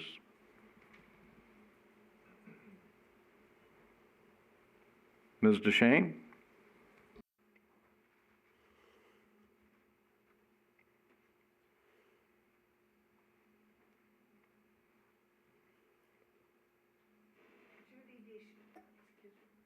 Shane, I would like to know from the council when you get to discussion how the new license fee of $250 a year for these small businesses compares with the license fees we charge other types of businesses. I'd also, because it seems like a lot to me, because I believe and then the fact that they have to renew their license every 6 months instead of annually, which I believe is all the other businesses' licenses are a year. Where I worked in Arizona, we had licenses in a number of the surrounding cities, and it was always a 1-year license, and you paid the fee, but the fee was never this amount. I mean, this seems like an awful high amount for these small businesses, and it's as if, to me, reading through some of those, that it's almost as if it's trying to get rid of those dealers or people here in town. And I really would hate to see that happen, because I think it is important. And on a weekend, lots of times you see a lot of people that just come in to wander up and down the streets to all the various little businesses we have, and then stop for lunch or breakfast or whatever. So I don't want to lose that. So that's why I think we need to make sure we aren't making life so restrictive that these people cannot conduct business at a reasonable price. Thank you. Thank you. Anyone else present that would like to speak? Please state your name. Jeffrey Thaw, the co-owner for the Boulder City Antique Market. I just wanted to point out that having had extensive conversations with various members of city staff in the business licensing group, as well as the city attorney, and going over the requirements, the effect of this ordinance, or the changes to bring it in compliance with the state, for the most part, should not be affecting the vast majority of the antique operations stores within the city. The vast majority of our operations are resellers handling business operations for a variety of sub-sellers within our businesses. They're essentially antique malls. We do not buy, the stores do not make purchases directly, and therefore there's no changes that essentially will be necessary for the vast majority of the stores within town. We're all going to continue to operate under the same licensing as antique dealers, used merchandise dealers, and retail sellers, because we're not making purchases, and therefore we don't fall into the compliance requirements for the reporting. The point of this ordinance is to assure that when there are entities that are making purchases within the city that are licensed entities, that they are complying when there are purchases of jewelry, coins, serialized items like TVs, VCRs, those kinds of things, stereo phones that have a high propensity to be stolen from burglaries in various areas, that those items are logged properly, reported to the police department for investigation purposes if necessary, held for 30 days, and then at that point released and logged. But the rest of the purchases, the rest of the items that are sold in the vast majority of stores don't fall under these requirements and are part of the exemptions in the ordinance.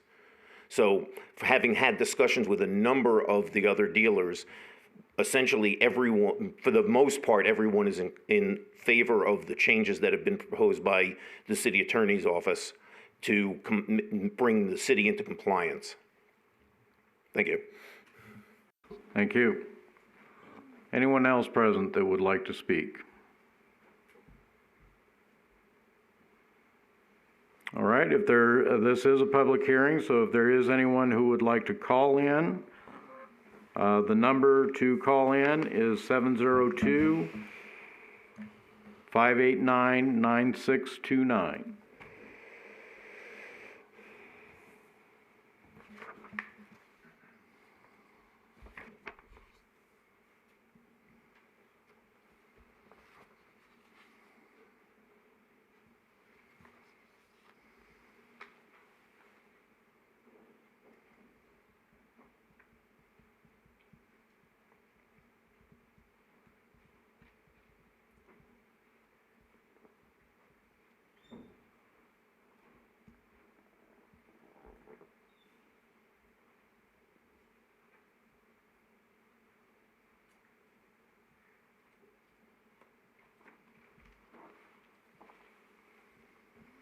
Again, this is a public hearing related to Bill 1906 regarding secondhand and junk dealers. Anyone wishing to comment, the phone number is 702-589-9629.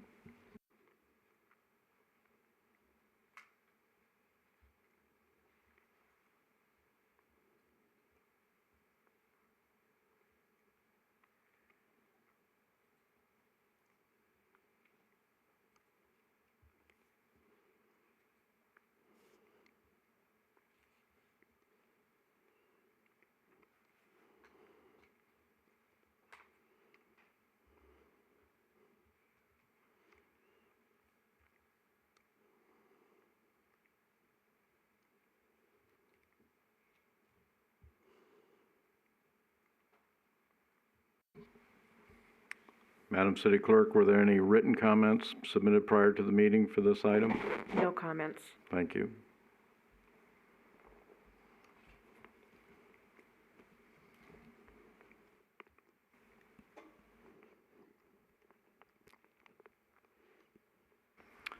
All right, hearing no others, we will close the public hearing then and bring it back to council for questions or comments.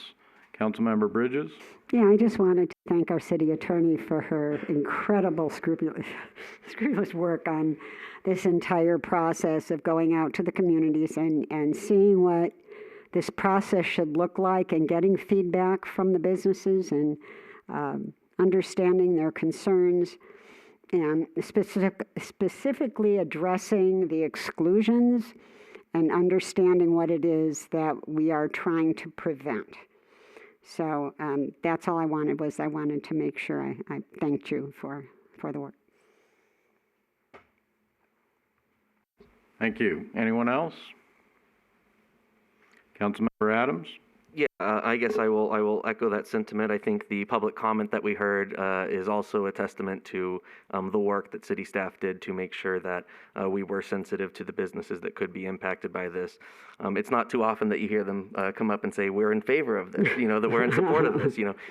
We would all be hearing otherwise if this, if anyone was worried that this would have a negative impact on their business. So I think this is good. It needs to happen. We need to be up to date with the Nevada state law that doesn't just protect the city, it protects the businesses as well. And so I absolutely think this is the right move.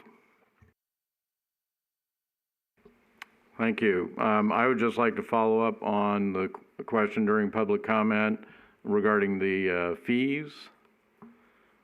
Is there anyone I present? think Brady Prestwich is here. He can provide a more accurate answer than I can. All right.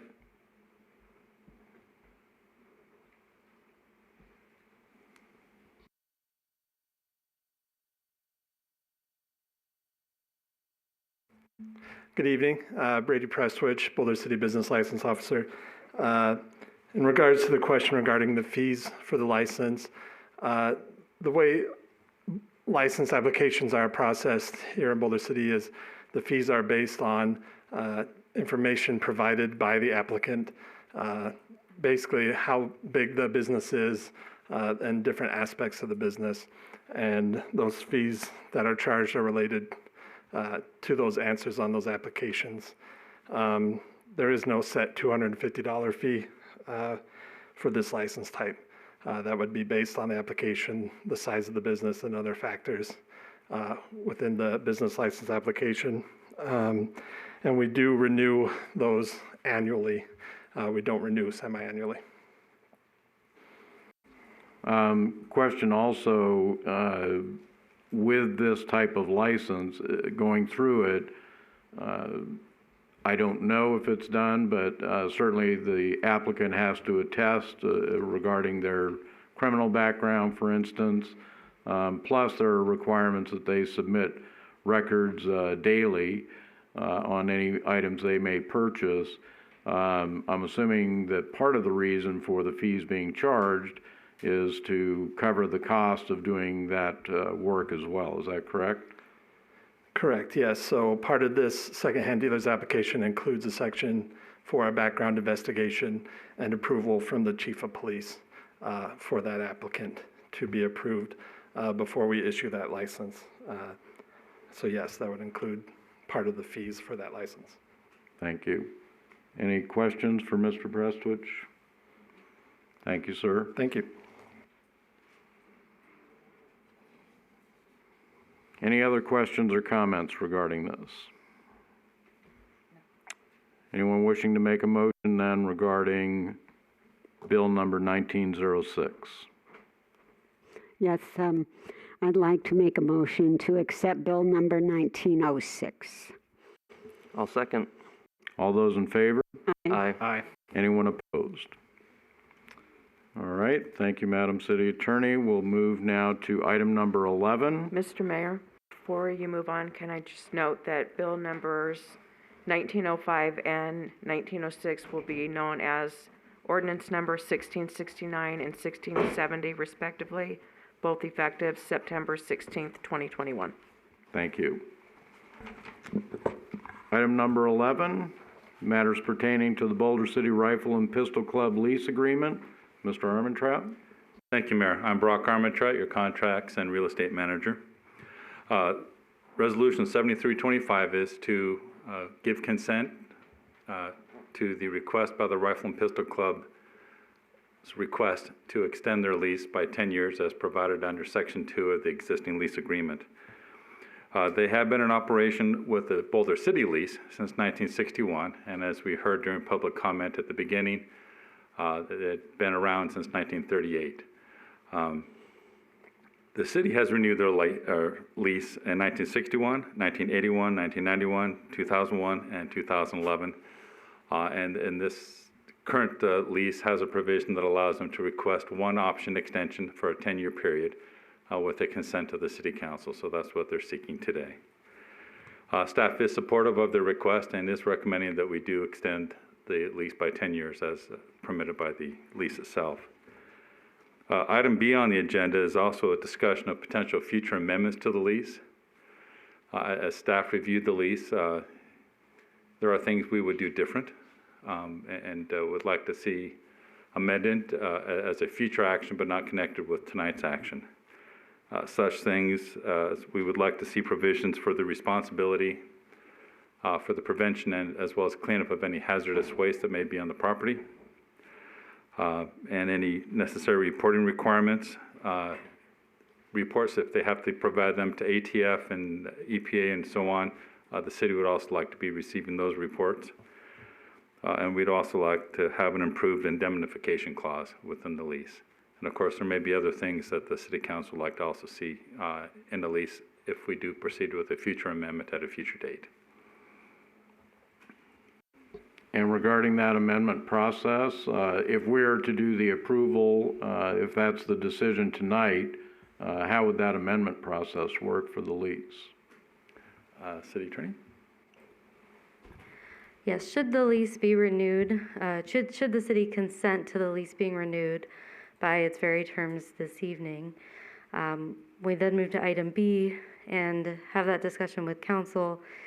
Once we get direction and feedback from council, we would schedule a meeting with the Boulder Rifle and Pistol Club to discuss those amendments, and then they would be incorporated into an amended agreement to be brought back before city council. Thank you. Any other questions? Well, I suppose we should then proceed I with have a comment, please. I'm sorry. Councilmember Bridges. Yes, I hope you're not done listening to my voice. I have a paragraph to read.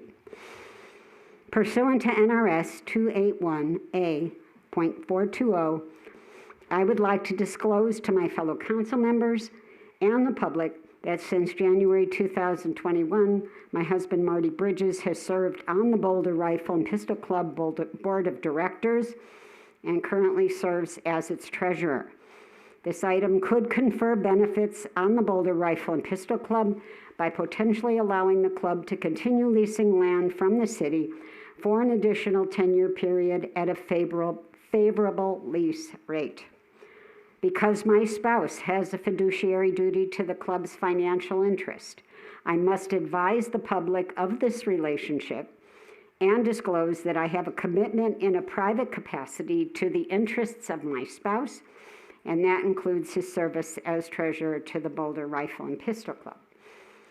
Due to this relationship, I have been advised by our city attorney and the Nevada Commission on Ethics to abstain from participation in voting on this item.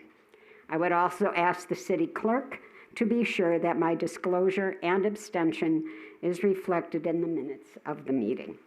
And I'd be more than happy to give this to you. Thank you. All right. So we have the consideration of the lease extension, which is Resolution 7325. And depending on the outcome of that, then we can have a discussion regarding potential future amendments to the lease. I had an opportunity last week to sit down with Mr. Tedder and Mr. Brown, the president of the club. You know, again, all the things that have been said in public comment are certainly true about the club. It's been here in Boulder City almost from the beginning. It is a place where people can learn proper gun safety, do all of those things. Hopefully it keeps some folks from shooting out in the desert, which can be a dangerous activity, although growing up, I freely admit that that was where we very often did go to shoot. But this provides an area where people can do so safely and also receive instruction and proper gun safety guidelines. Any other questions or comments on this resolution? I'll move for approval then of Resolution 7325, which extends the lease for a period of 10 years. I'll second that. All those in favor? Aye. Anyone opposed? All right, so the lease is extended, and now we move to item B of this. Mr. Armentrout has brought up some of the additional items that should be part of the lease or would be recommended to be part of it. I also had spoken with Mr. Brown about some of these things as well. This lease is for $1 a year for almost 500 acres of land. And, you know, the two concerns or the two objectives that I brought up to Mr. Brown, one, that when we do something like this, it's for the benefit of Boulder City residents. That certainly seems to be the case. And number two, that it doesn't present a liability for the taxpayers here in Boulder City. So I think some of the, all of the recommendations that Mr. Armentrout had brought up regarding reporting requirements, I would also like to see part of those reporting requirements be financial reports. You know, it is incumbent on the city, I believe, whenever we do these types of leases, that we know whether an organization is financially viable to continue on. So that would be tax returns, a profit and loss statement, a general ledger type of reporting from the club.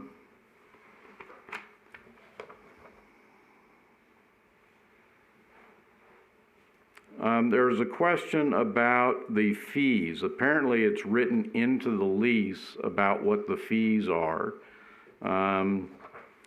You know, again, for this to be a benefit to Boulder City residents, obviously you can price some folks out of it, but I'm not sure that that needs to be part of the lease. That seems to be something that the club should be determining on their own. As I say, I wouldn't want to see that cost get so far out of people's reach that they can no longer use the range or be a member of the club.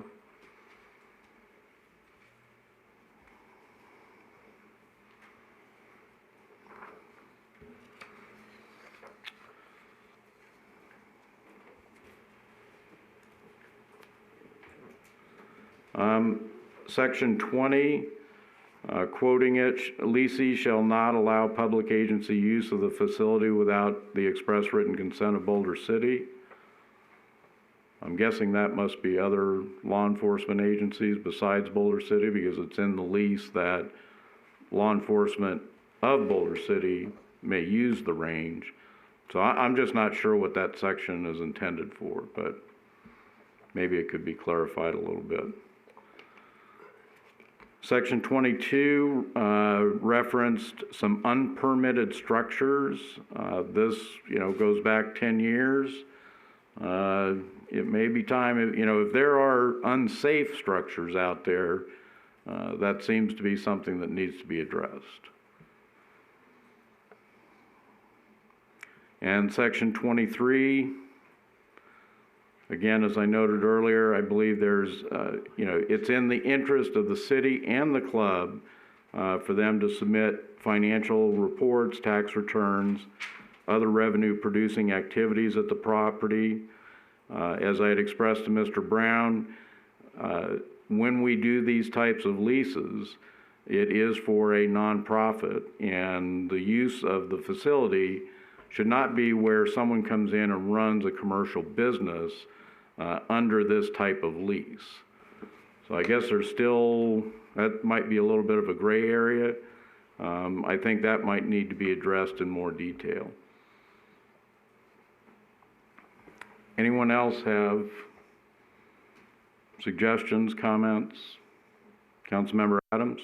Just a comment regarding the price. I don't disagree that that price needs to be set in the agreement, but I know you also expressed concern of, you know, it having to still be a benefit and not pricing people out. So I don't wonder if, you know, just when we are looking at these possibilities, at least the ability for council to at least review that if we feel that something like that is happening.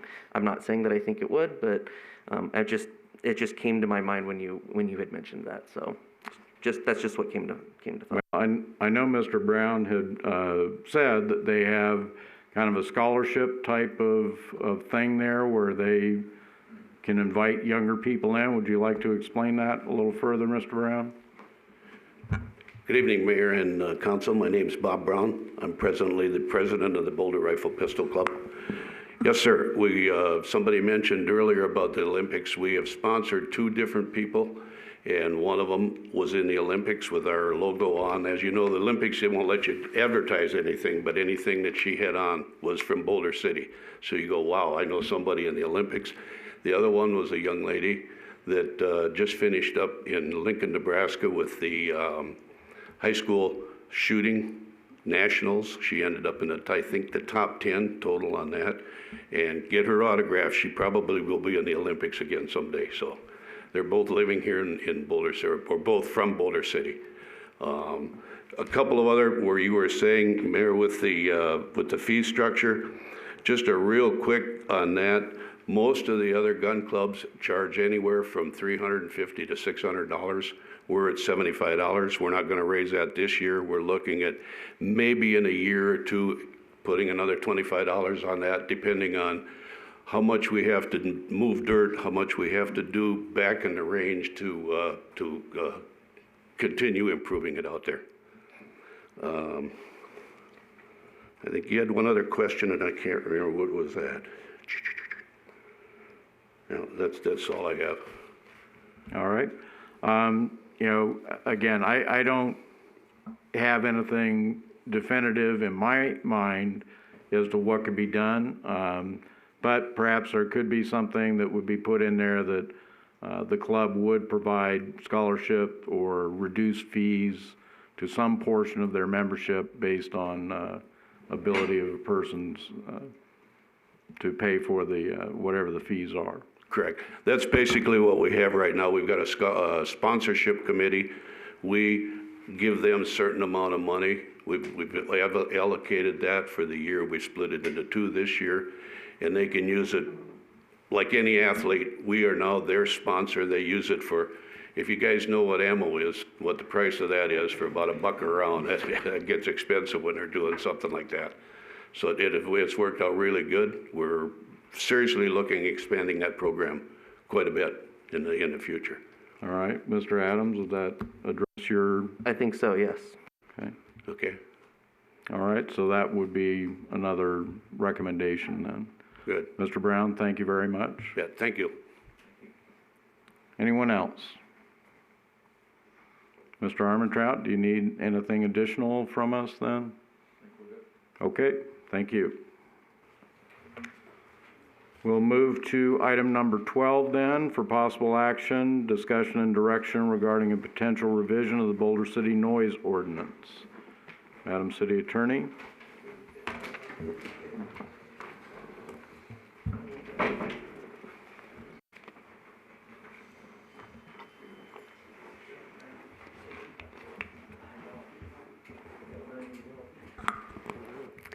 Hello again, Mayor and Council members. Before you today is item 12, discussion regarding the potential revision of the Boulder City noise ordinance. Again, to give you some background, it has been the opinion of multiple city attorneys for Boulder City, including myself, that our current ordinance, which regulates noise, could be subject to constitutional challenges for being vague and overbroad. In response, we looked to other jurisdictions and wanted to bring a proposal to revise this ordinance to provide more objective measures to enforce noise disturbances within the city.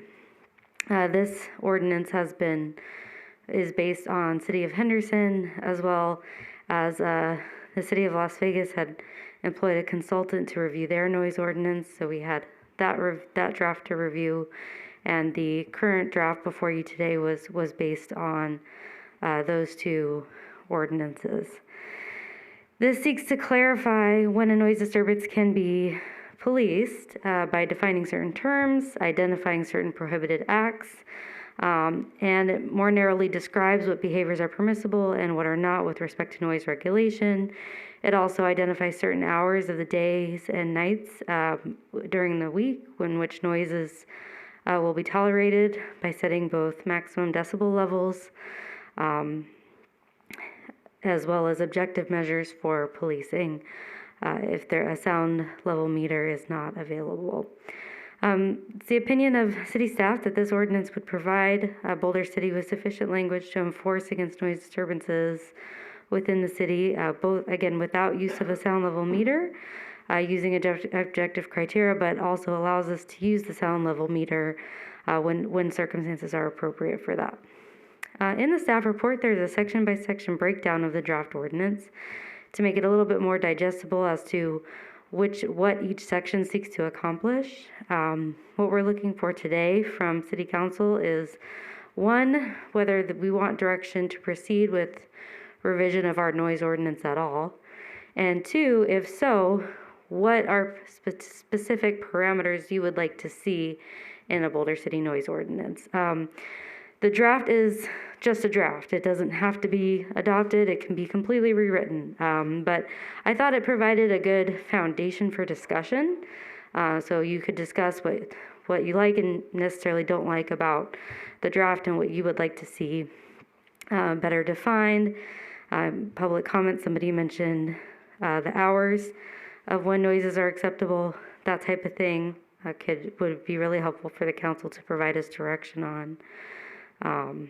And as a part of this process, if directed to move forward with this draft noise ordinance, we would also do public outreach and make sure the business community was aware of what was going on as well as a part of the drafting process. So with that, I'll open it up for council discussion and any questions. Thank you. This particular item is one that I have had brought up to me by multiple residents. You know, I've talked with Chief Shea about this. I spoke with the previous city attorney about it. You know, one, we shouldn't have ordinances on our books that are unenforceable. That just doesn't make any sense. But it also puts law enforcement in a very difficult position as well. That they get complaints, they go out to the scene, and what are they to do? So I think that, you know, this is certainly an issue that many residents have brought up to me.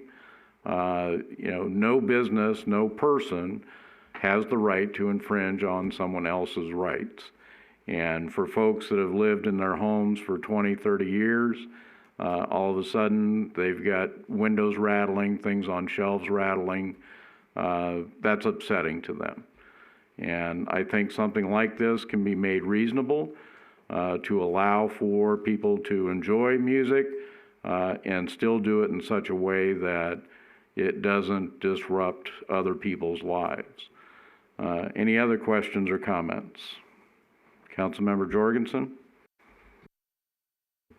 See if that's on. Yes, I too, when I was elected but not put in yet, received 4 calls regarding this. And I thought it was interesting, Chief Shea, when he brought up that they've had 111 noise complaints just for this year alone, and that doesn't include 369 disturbances. So clearly people are concerned about this. My questions would be, as we look at the parameter of time, April through October, 7 a.m. to 10 p.m., November through March, 7 a.m. to 9 p.m. Some of that time in there is a really busy time for businesses in the city too. And I wonder, do we need to make it the exact time? I'm just asking, right? I know that weekends, typically people like to go to businesses, maybe listen to music or do things. Is 11 too long on the weekend? You know, that's my question, I guess. Yeah, I would say that all of these provisions are malleable at this point. If we set, you know, April through October to account for the summer season, obviously, November through March to account for winter when it gets darker earlier. You know, whether 11 p.m. is too late, yeah, that's really up for council discussion. You can discuss that now. We can definitely, you know, seek input from the business community on hours that would be appropriate as well. So all of that is up for discussion and council direction.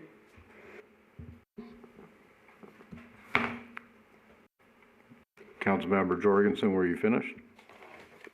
Yes, thank you. Okay. Councilmember Bridges? Yes, thank you. Was it every year or was that in 3 days? The 111 noise calls? It was in a year. The 111 noise counts were from the data for last year. It was during last year, okay. Right, and of course, during that time period, remember how our businesses were shut down and what we were allowed to do and not do. I'd have to go back to 2019. I just had the 2011, last year's figures handy. 2019 would give us a true picture of what we would normally see. And then the other disturbances, the problem with the disturbances is there's no breakdown of what kind they are. Some of them are noise, some are other things going on, but some of them would be pure noise. And like we discussed earlier, that isn't all the calls we receive, because some people call and they talk to the dispatchers. Those don't ever get dispatched because they explain to them what we can and cannot do, and the people don't call, or some just leave voicemails on my phone. So that's the number of calls that came in that we actually put out to our field units. There's also a percentage of those that were never dispatched out. Okay. Also, I'll tell you, I come from two directions on this time period issue. It was brought up in terms of summer months. You know, I'm sort of, I don't mind the 10 o'clock. I'm ambivalent about, you know, but dividing it between weekends and weekdays. But April through October, we occasionally have landscapers in our area that show up at 6 a.m. with leaf blowers. And half of me wants to go out there and just grab them and throw them away and ban them forever. And the other half says there are people out there who have a job and they're doing it before it becomes 115 degrees outside. And that's an appropriate thing to do. And I don't know whether you could say 6 a.m. for certain groups or certain decibels, but it seems like there are certain categories that might be qualified in that earlier, just so they're not doing things, you know, when it gets really hot. By 7, it gets warm. So maybe the answer is keeping it 7, but it's very difficult sometimes, though, to sit outside at 6 in the morning and listen to that kind of noise.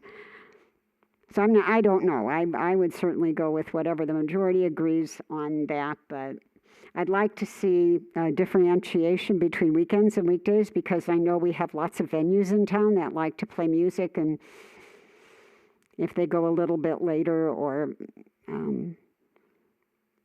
that might be something to consider, 9 o'clock and 10 o'clock, something like that. That's it. Thanks. Anyone else? Councilmember Adams? Thank you. As someone who has worked in very, very loud environments for well over a decade, I know firsthand the risk that loud noises can pose to public health.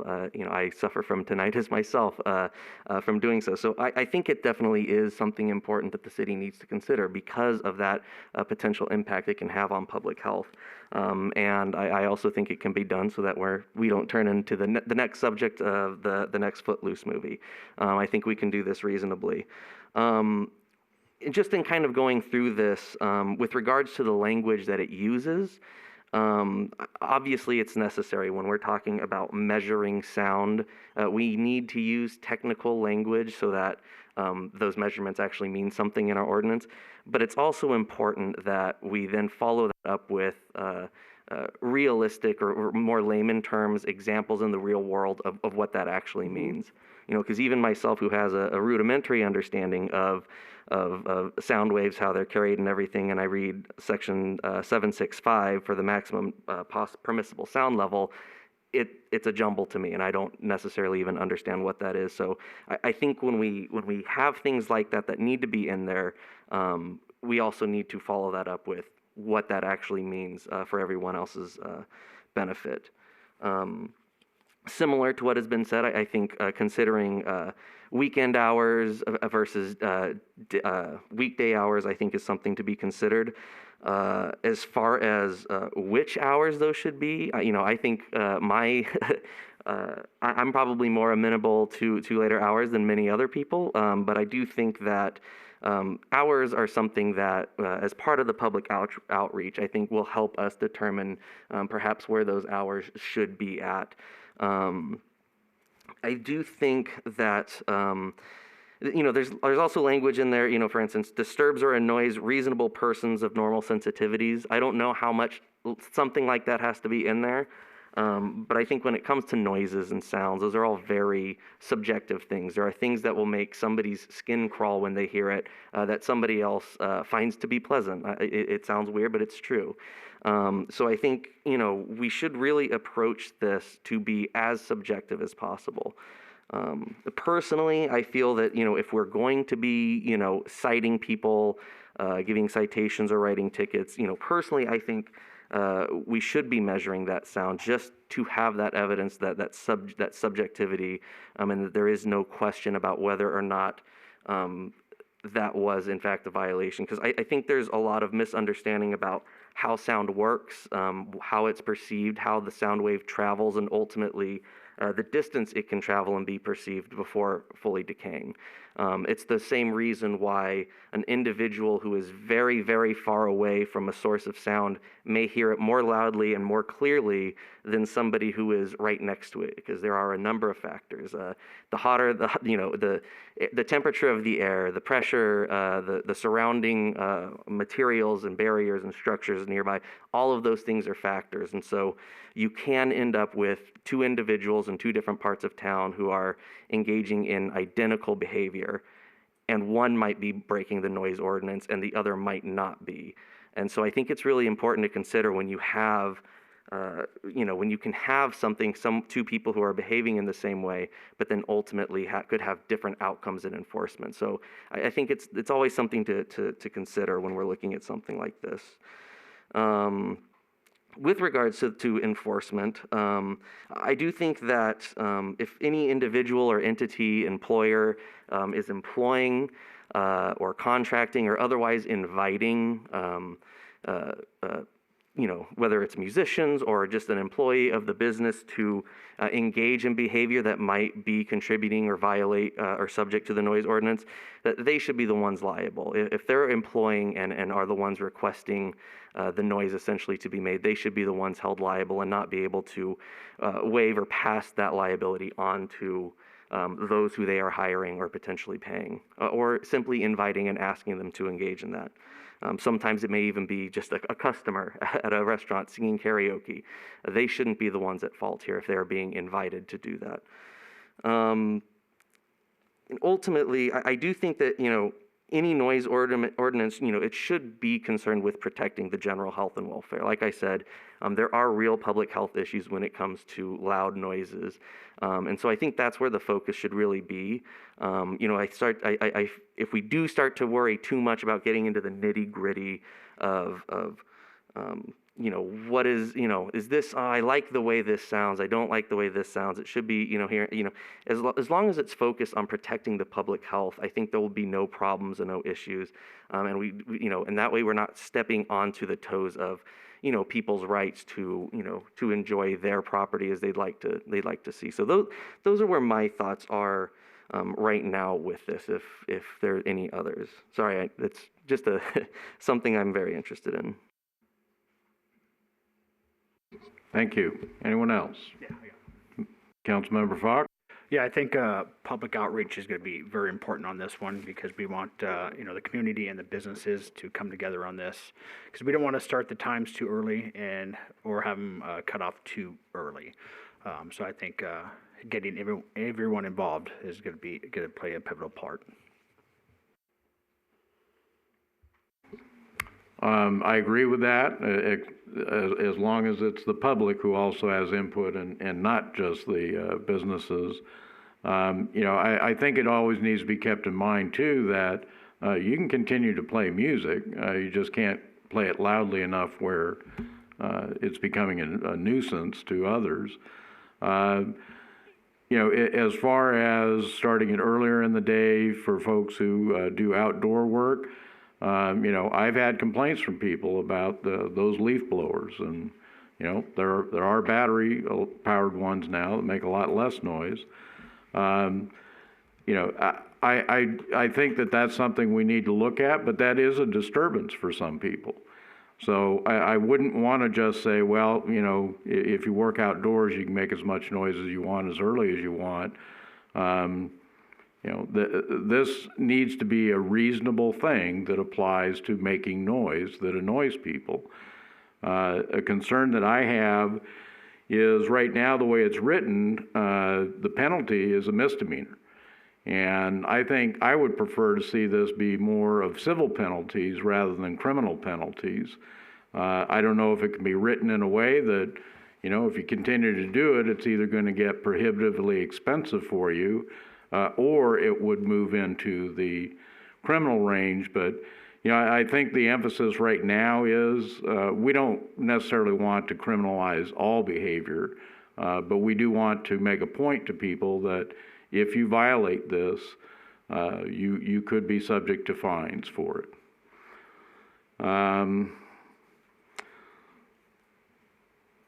There are other things in there regarding, you know, duration of time and all of that. There was something in there about a 60-minute period of continuous noise. You know, if I'm running a bar and it's 2 a.m. and I like to serve beer to everybody, and I know that the louder the music is, the more beer they drink, then maybe I just tell the band, you know what, you play for 55 minutes and then you stop, and then you can start playing again for another 55 minutes. I don't think that should be that way. And I also think that the way it's written, yeah, you can make more noise during daytime hours for those folks who may work graveyard shift. I'm sure they wouldn't agree with that. But that is a more normal type of situation. So I think that can be probably addressed with decibel levels rather than certain types of activities. So again, I hear this from a lot of people. I've experienced it myself. You know, music is a great thing, and certainly we have a vibrant community that likes to enjoy that, but it's wreaking havoc with other residents. So I think we need to do something about this. As far as the subjective, objective measurement, I believe it does need to be based on a sound meter.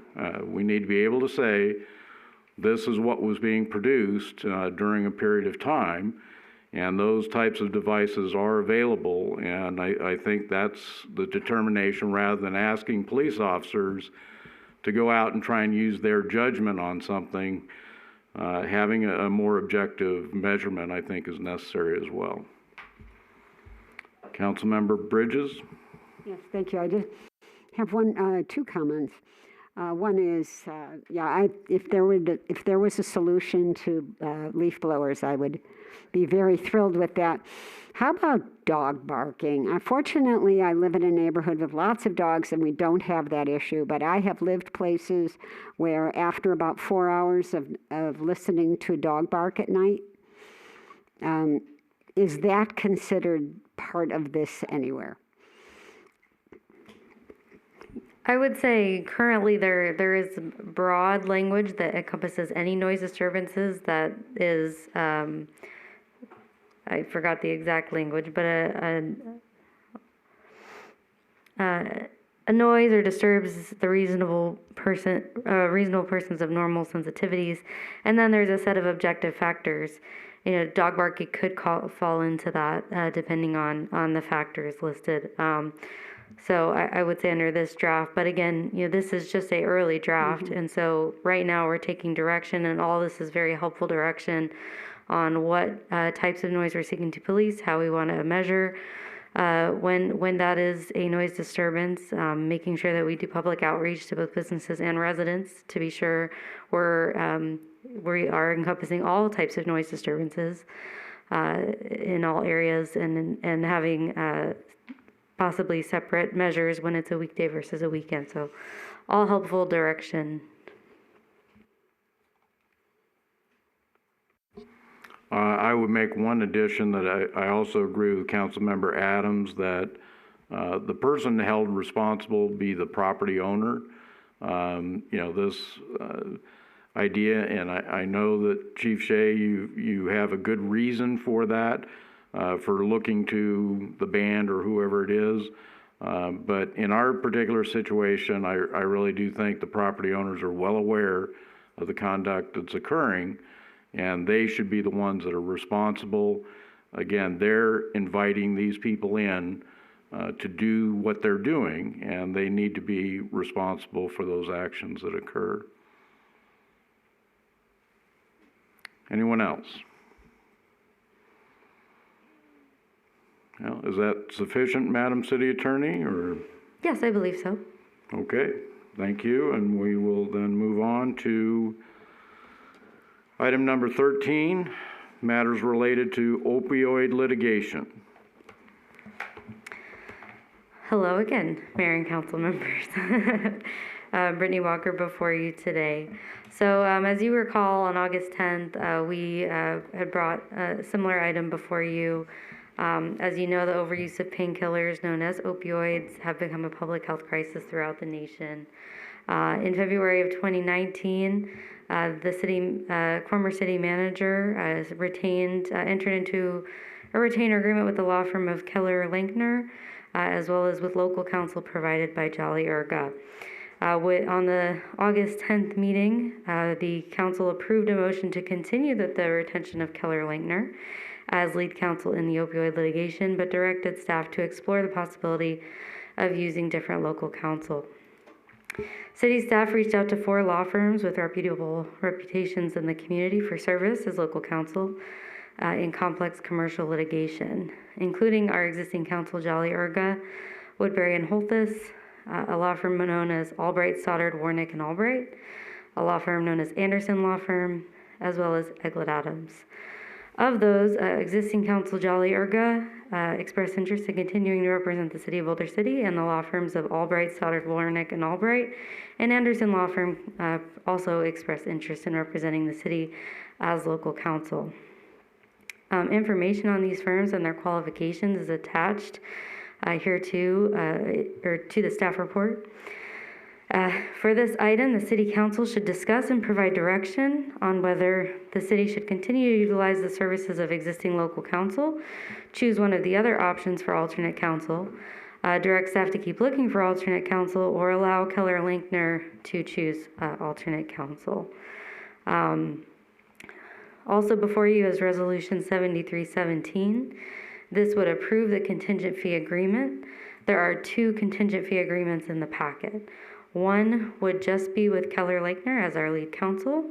The other is with Keller Lankner as well as local counsel, and there is a blank for local counsel. So if the city provides direction to proceed with one of the options today, we would simply fill in that blank with the local counsel chosen by the city council today for that resolution, and that's how that would work. So I also have an explanation of how the contingency fee works in the staff report. If you'd like me to, I can go into that in detail. The contingency fee is further limited by a court order, which was sent to you all, that would further cap the fee at 15%. We also have Seth Meyer here with Keller Lankner that can answer any questions with regard to the contingent fee or specific substantive questions on the opioid litigation. We also have Bruce Woodbury with Jolly Urga here. And I believe Mark Albright, yes, is also here. Ryan Anderson could not be here today and is not available by phone, unfortunately. But if there are questions for his firm, I'd be happy to direct them to him. So with that, I'll open it up or give it over to council for discussion. Thank you. Questions or comments regarding direction of outside counsel?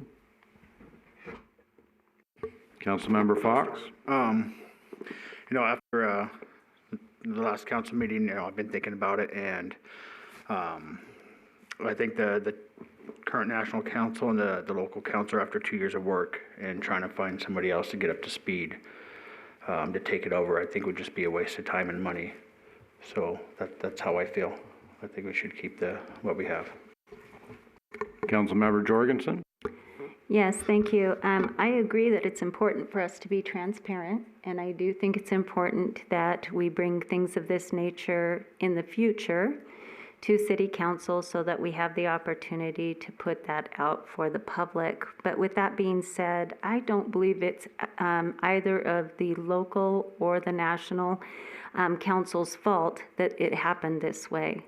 And in fact, having reviewed the information and looking at the letter that Keller Lankner put forth, saying that since beginning the city's claim in June 2019, they've worked closely with Jolly, Urga, Woodbury, Halthus, and Rose. They found them to be responsive, prompt, and a valuable partner in offering insight into Nevada's legal landscape. And they also go on later to say, we would be remiss if we did not advise the city of the efficiencies that would come from maintaining this law firm. And I think that goes along with what Matt has said tonight, that here we are, we're on the cusp of decisions being made, and that also is given later in that. And switching local counsel at this juncture is going to cause us to have to get a whole nother council up to speed, which increases the amount of time. There's already been 200 hours spent at this point. Also stated that and when asked, I asked Brittany Walker if there had been anything that was remiss in what has happened to this point, and no, she had nothing but good things to say about what has happened up to this point with both sets of counsel. And with the thought that currently, I know that the current local council we have also represents Mesquite. So they have experience in this, and the other councils that we're looking at for local councils do not represent any municipalities currently with this specific litigation in the state of Nevada. So I too feel like it would be best to continue with the local council that we have. Thank you. Councilmember Bridges? Yeah, I did write this out, and that I was okay with retaining the services of Jolly Urga. After discussing the previous situation in which this was not brought before council, I felt that they were not responsible, and it also mentioned in this letter that the role of the partner, Bruce Woodbury, had been minimal. They should continue to represent the city in association with Keller Lankner, and that have been involved with the other a number of municipalities in the area, including Mesquite, in this litigation, and that to allow it to continue despite any prejudices and assumptions or so on that might be made in terms of using Jolly Urga, Woodbury, and Halthus. So, like I said, and also I wanted to mention, not to minimize the role of any council attorney involved, but we're not talking about a strong role in this process by the local council. This is really a huge project for Keller Lankner, and the idea of working with a local council is following the docket and communicating with the client and keeping us advised. And that's what I believe is the important part, and I think they understand that. So that's it. Thank you. Thank you. Anyone else? Councilmember Adams? Thank you. Obviously, I was not here at the last meeting. I did review that meeting, but I did just have a couple of questions to try and catch myself up, because there were some things that were being said and discussed that I wasn't quite sure I was getting all of the information. So, Madam City Attorney, when did you become aware that the City of Boulder City was not involved in the allocation agreement that was being discussed at the state level? When did you become aware, and how did you become aware that we were not been part of those discussions? Well, so it came to my attention in early July that we were represented by the law firms of Keller Lankner and Jolly Urga for the opioid litigation. I believe Jolly Urga reached out to me first, and they had said I needed to reach out to Keller Lankner regarding the state. There was this, it wasn't clear to me exactly what was going on. So, but I reached out to Keller Lankner with that about the same day, I believe, if not a day later. The state attorney general did contact me and let me know that the state was looking at entering into an allocation agreement with the other jurisdictions.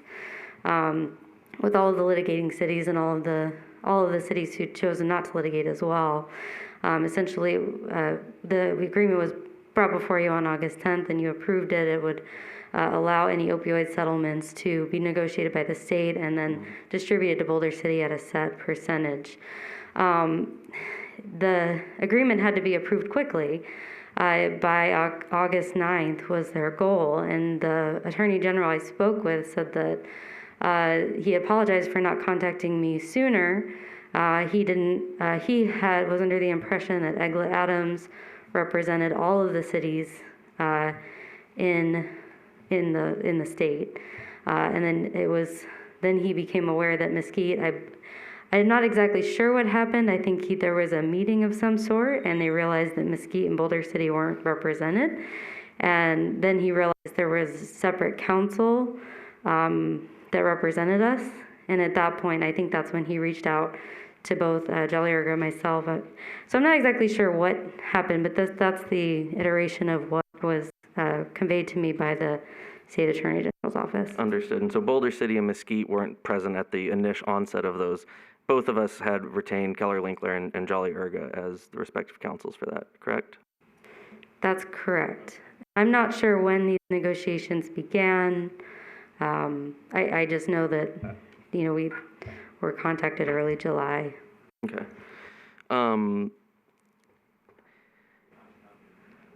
Seth may be able to elaborate on Yeah, that. if you'd like to, please. Yeah. To the extent that would be helpful, yeah, I mean, I think it would be valuable just to understand what we're talking about even in terms of the allocation. So throughout the opioid litigation, there's a number of different defendants. Sure. Apologies. There are a number of different opioid defendants, and the way that these negotiations are unfolding has been an extremely iterative process over the life of the litigation. Has gone on for a number of years that we've been representing the city, but this opioid litigation stretches back even further. So what we're talking about right now is with respect to a particular group of those defendants that were negotiating with the states at a higher level. And then each state, it was incumbent on the state AG's office to contact its various cities and counties within those states in order to facilitate a global settlement.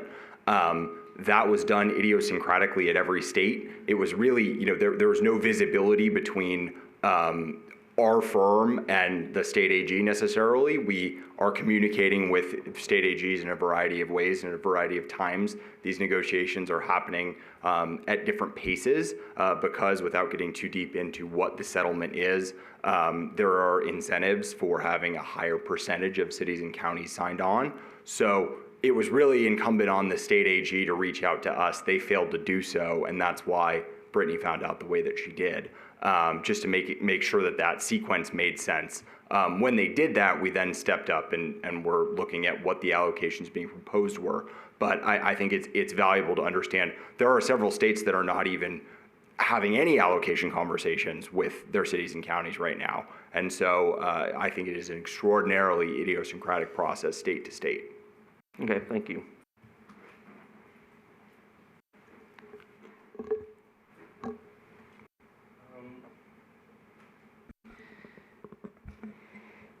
In the end, without casting any blame on anyone for any of this, I have a lot of I'm just very uncomfortable with the way in which this whole thing unfolded, the way in which Keller Linkler and Jolly Erga were hired on to represent the city, especially considering the fact that at the time, the relationship that existed between a then sitting mayor and one of those law firms. I just can't, within myself, I just can't, in good conscience, think that it's good to continue such an agreement given the origins of it. And again, I'm not trying to cast any blame on anyone. It's just a fact of matter than which it's kind of left, I feel, everyone with a black eye a little bit. I know it's been stated that it would be very difficult. I know Mr. Albright is here. I was curious if you could speak to your ability, or you feel your ability to catch up soon with this, and how much of a difficulty it would be for you to get caught up if perhaps we were to consider your law firm.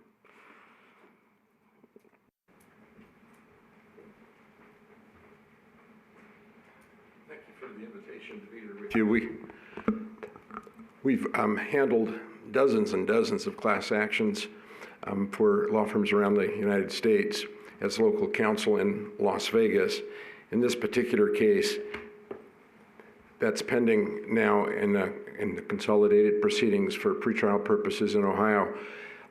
They won't probably need our assistance to any significant degree to assist in the Chicago proceedings or the Ohio proceedings.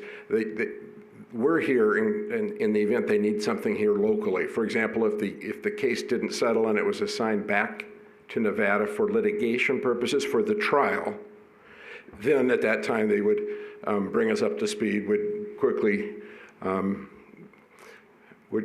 of course, be prepared for trial. But right now, there's not a lot to do, I don't believe, in Las Vegas for the settlement that's going on in the consolidated case. I hope that helps.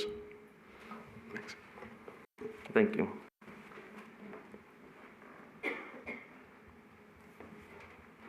Thank you. Mr. Meyer, I had a couple of questions for you.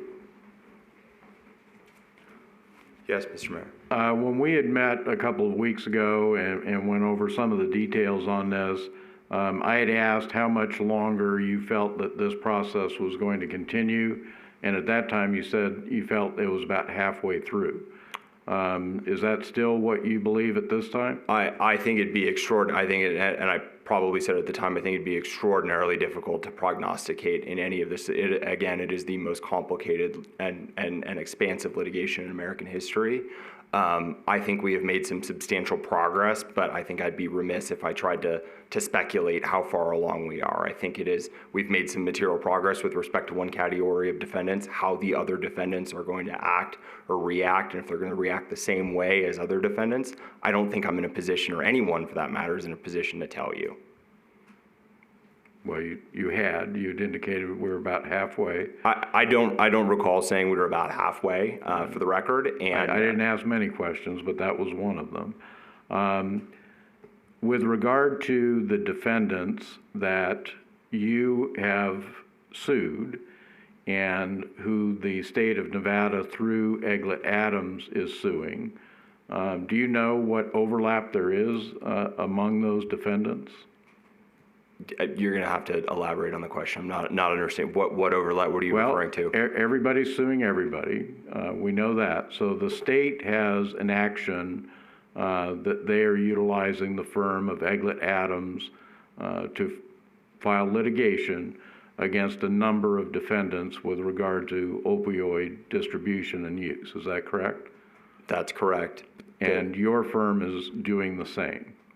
On behalf of the city. The reason we're here is because we believe the city has an independent, and it does, as a matter of fact, and that's part of the reason that we're here, is that in previous litigation, when states have gone it alone, the cities have not been able to obtain the same monetary and injunctive relief that they would if they were to pursue those damages. So no, I don't think they're one and the same. I think the method of resolution may be a collaborative process, but no, it is not accurate that they're entirely overlapping.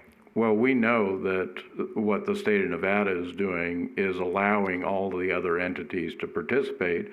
As a matter of fact, my understanding is the only two entities that are not participating with the state action through the firm of Egglet Adams is the city of Boulder City and the city of Mesquite. Those are the only cities that didn't retain Egglet Adams to represent them simultaneously, but as discussed in our prior meeting, I think the interests of the city and the interests of the state often diverge, and thus it is even more important to have independent representation for those reasons. So we can discuss that further if you'd like to. And I think that speaks more to the extent to which Egglet Adams has been retained by other cities around the state, and that's their prerogative.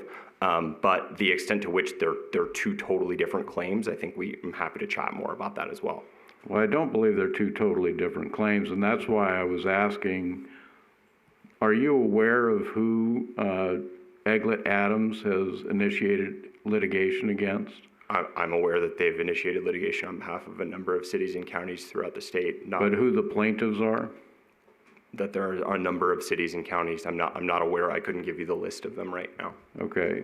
And then who the defendants that Eglett Adams is pursuing?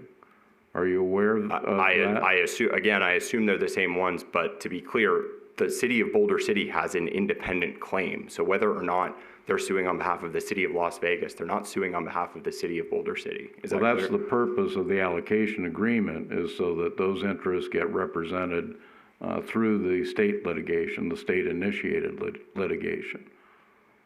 No, the purpose is, I think they're putting the cart before the horse there. I think the purpose of the allocation Well, I think agreement, we're splitting hairs at this point. I don't agree with that characterization. I'm sorry, Mr. Mayor. Okay. All right, thank you. Mr. Albright, I had a couple of questions for you. Yes, Your Honor. With regard to the experience of your firm, I did a little bit of looking. You had mentioned earlier that your firm has represented a number of entities for these class action suits. Are you involved in this particular litigation or litigation of any type with regard to opioid use or distribution? No, our firm has not been involved in any local or state opioid cases. Well, I'm not talking about just state, but any type of case involving that. How about any other cases involving any type of pharmaceuticals, medical procedures, those types of things? No, most of our class actions have been more in the financial realm. With regard to bankruptcies or? Mergers and acquisitions and that sort of thing, misrepresentation, fraud.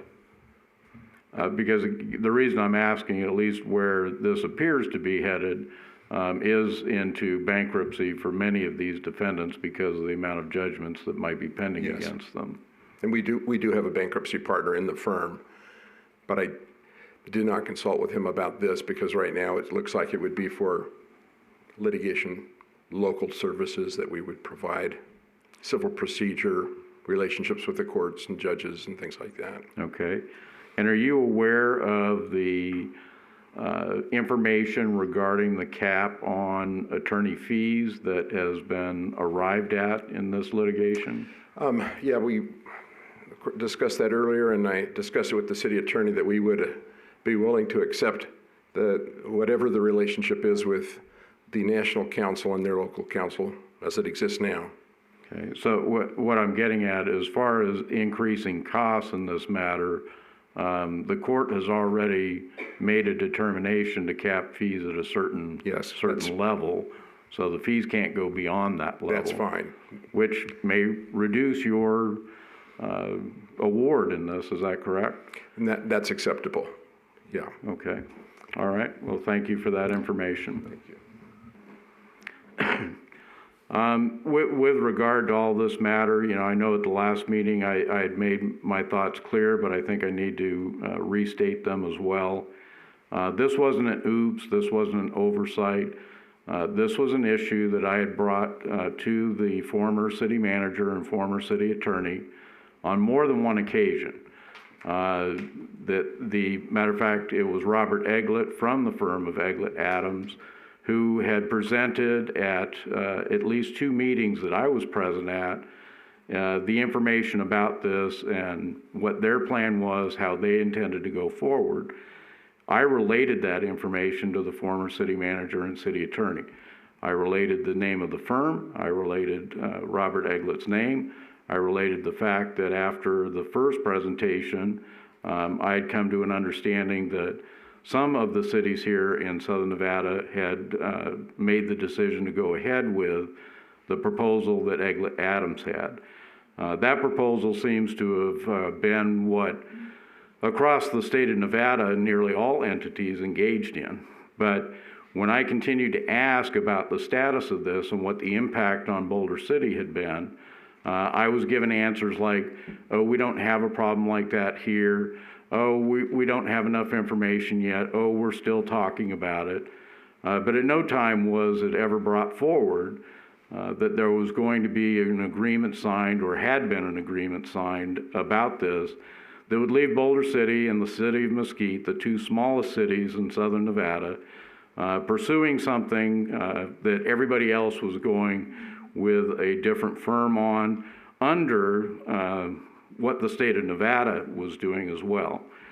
So I believe that the firm, at least a little bit of research that I've done, that Albright Stoddard has been very successful in class action suits. Much of this does seem to be going towards finding the money from these defendants. And again, the recovery ability for Albright Stoddard seems to be good. And as far as the argument that, oh, this is going to cost more money, well, we now know that the fees are capped. The judge has already made that decision. So there can be no additional amount that would be charged to Boulder City with regard to this. The fees are fixed already. With that, I will leave this up to others then to take whatever action unless anyone else has other comments. Councilmember Jorgensen? Can you hear me? I move that we approve 7317 with local council being Jolly, Erga, Woodbury, and Holtus. I second. All those in favor? Aye. Aye. I'm opposed. I'm opposed. Thank you, Madam City Attorney. Thank you, gentlemen, for attending tonight. I appreciate the additional information you have provided to council members. Move to item number 14, City Manager Report. Good evening, Mr. Mayor and council members. Tonight, your city manager's report does consist of those two items as usual. Item A is the claims paid for the period of July 2021. There's nothing of note in that. However, in item B, the financial report, we are showing the receipt of our first allocation of the American Rescue Plan Act dollars, the ARPA funds. That's nearly $10.9 million. If you look in your report on page 386, under the general fund revenue and expenditures line, about the fourth line down, that does show that revenue in that line. So I'm here for any questions that you might have. Questions or comments? As I had indicated in my briefing yesterday, I would like to see that ARPA money move to a different line only because it's such a large number. It throws everything out of whack as far as being able to look at something like this, a summary, and be able to determine where we are in the budget as far as revenue coming in and expenses going out. I do appreciate all the work that Diane Pelletier and Marsha Wells, Angela Mannanen have been doing on this. They're constantly improving it, but I just think that's one thing, because we're such an unusual situation that that just blows the whole thing up if we show that we're 1,200% above our projected revenue, which we are, but. I completely understand that, and it is an intergovernmental revenue, so we should be able to make perhaps an intergovernmental revenues line that just says ARPA on that. So we'll explore that and try to get that taken care of for you. Thank you. And again, there are guidelines that we have to follow with regard to that money. So it's not just general fund money. It's specified by the federal program for the uses that we have for that. Any other questions or comments? All right, that brings us then to our final public comment period. Anyone wishing to speak during this period of time will have up to 5 minutes. They may speak on any issue. As always, we ask that people be civil and concise in their comments. Mr. Turner, please state your full name. My name is Larry Turner, and I wanted to speak on item 7, sir, could you? Please make sure the microphone is on. Is the green light on? I think it's on. Okay. I'd like to start by saying we've appeared before the Historic Preservation Committee several times, and I think they do really good work. They're people who are interested in the historic preservation. They often have excellent ideas. I'm thoroughly opposed, though, to giving them the authority to deny you a building permit. It's a citizens committee. Currently, I don't believe there's any requirement for being on that committee other than you're interested and you're appointed by the city council. I went to the open house and had a long discussion with Michael Mays and asked him what happens if, in these committees, oftentimes there's like a dominant personality. They have a strong position, and before you know it, the entire committee is agreeing with that position. Doesn't necessarily mean it's right. It just was forcefully presented and agreed to. So I asked Michael, what happens if I'm denied a building permit on something that I think is unreasonable? Well, you can have the right of appeal to the city council who appointed that committee. It seems circular to me. It doesn't seem like, I think I stated, I'm opposed to the Citizens Committee having the ability to deny building permits. That just seems like too much authority for people with no real background in, historic preservation, really. I would also like to commend Council Member Jorgensen for suggesting that we get some public input. I really don't care what 800 people said in 1983. I don't claim to be the most informed person in town, but the first time I heard about this was the notice that came in my utility bill for the open house. And apparently there had already been questionnaires and the opportunity to answer questions. Maybe I was presented with that opportunity and I just didn't recognize it, but I certainly think that the fact that I'm the only one here tonight that is talking about this, I think if you polled the community of people who actually own homes up there, that everyone's interested in this. I just don't think the information's out there. And I think the fact that we've already had enough talk about this, let's just go on with it, is the wrong approach. I'd like to see a lot more talk about this and a lot more input from the people who actually own those properties. Thank you. Thank you. Anyone else present in chambers? Ms. DeShane?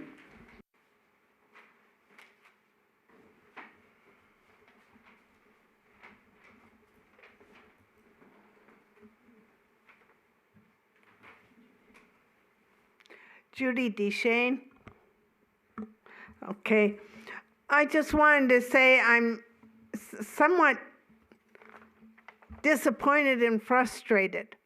I had specifically, when I sent you my email to all of you yesterday, I had questions that I wanted answered. Nobody addressed those questions. So consequently, I still have those questions. And the gentleman from the licensing department, where I got that $250 and doing it semi-annually at $125 each time, came right out of the damn packet I read. I didn't make that up. I read it in the packet. So, but none of you addressed my questions that I put in my email, and nobody addressed my questions on item 13A and B when I asked about what happens if after the money gets distributed, there isn't enough money left to pay all the fees for the attorneys or fees, not for the attorneys, excuse me, but the costs for the attorneys. You know, the copying costs, what they charge for phone calls, things like that. And nobody addressed that either. So when I send you an email and I ask questions, it's because I want some answers. Thank you. Thank you. We have one person left of the public. Would you like to speak at this time? All right, we will move to the phone. Anyone wishing to call in for the final public comment period, the phone number is 702-592-5400. 589-9629.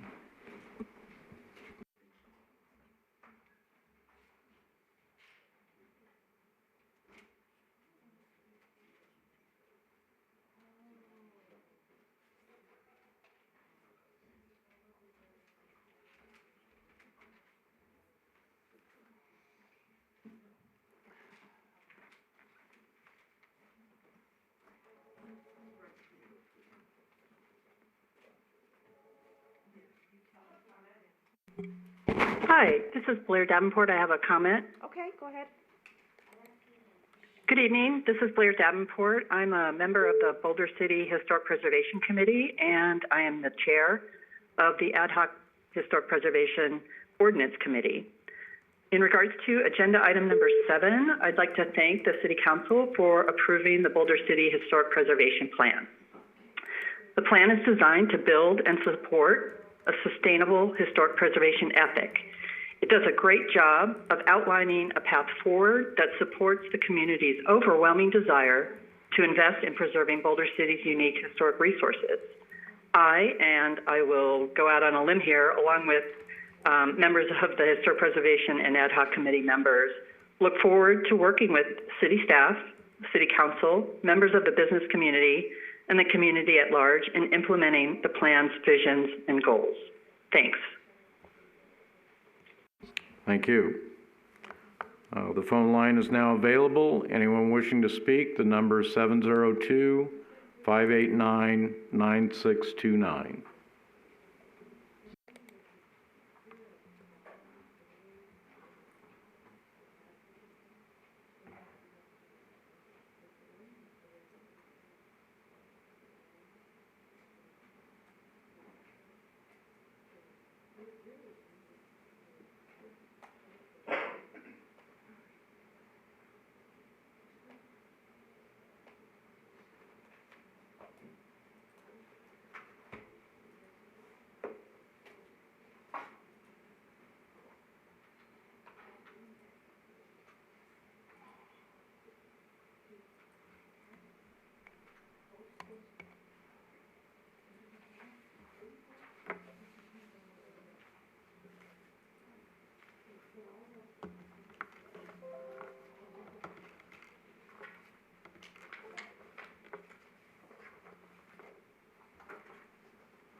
Again, this is the final public comment period. Anyone wishing to speak, the phone number is 702-589-9629.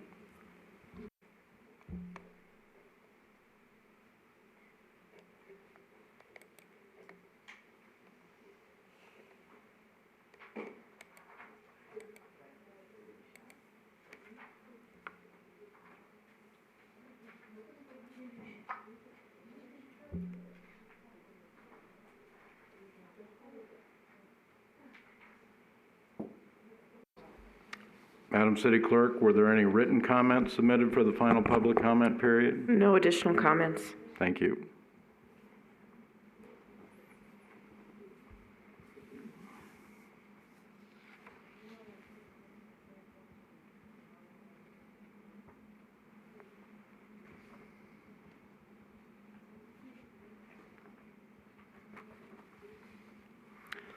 Hearing no others for public comment, then we will close the final public comment period and move to our last agenda item, council reports. We will start with Councilmember Adams. Thank you, Mayor. I will report that I am back. I had a wonderful time with my family. And the only other thing I have to report is that I have a lot to catch up on. Thank you. Councilmember Fox? Councilmember Jorgensen? Councilmember Bridges? Just to reiterate that Emergency Aid of Boulder City has enough food and financing to help people with their rent and utilities. And that they should go and contact them and make an appointment and go see them. There are funds available that are not necessarily available directly through emergency aid, but the staff can help you figure out going through the portal for the funds that we have with the county. And that's it. Thank you. Thank you.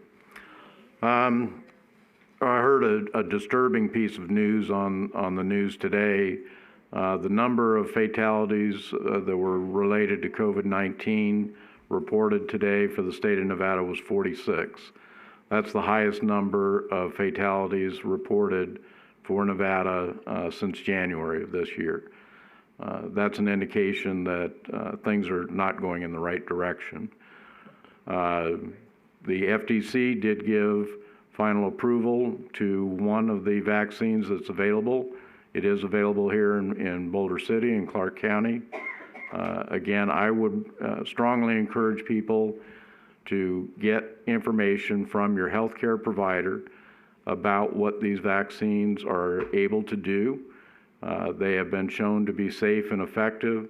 They have been shown to greatly reduce the need for anyone to be hospitalized, and they certainly have greatly reduced the number of fatalities that occur. It's an important issue, not just for people's health, for people's loved ones, but for our economy. Las Vegas depends on visitors coming here, and we need to be able to show the rest of the country, the rest of the world, that we're serious about this. We're taking steps to mitigate it as much as possible, and we want people to be healthy. We want people to be able to get back to their lives. So again, please consider the changes that have occurred with the approval of the Pfizer vaccine. It's an important issue. And with that, we are adjourned. Thank you all.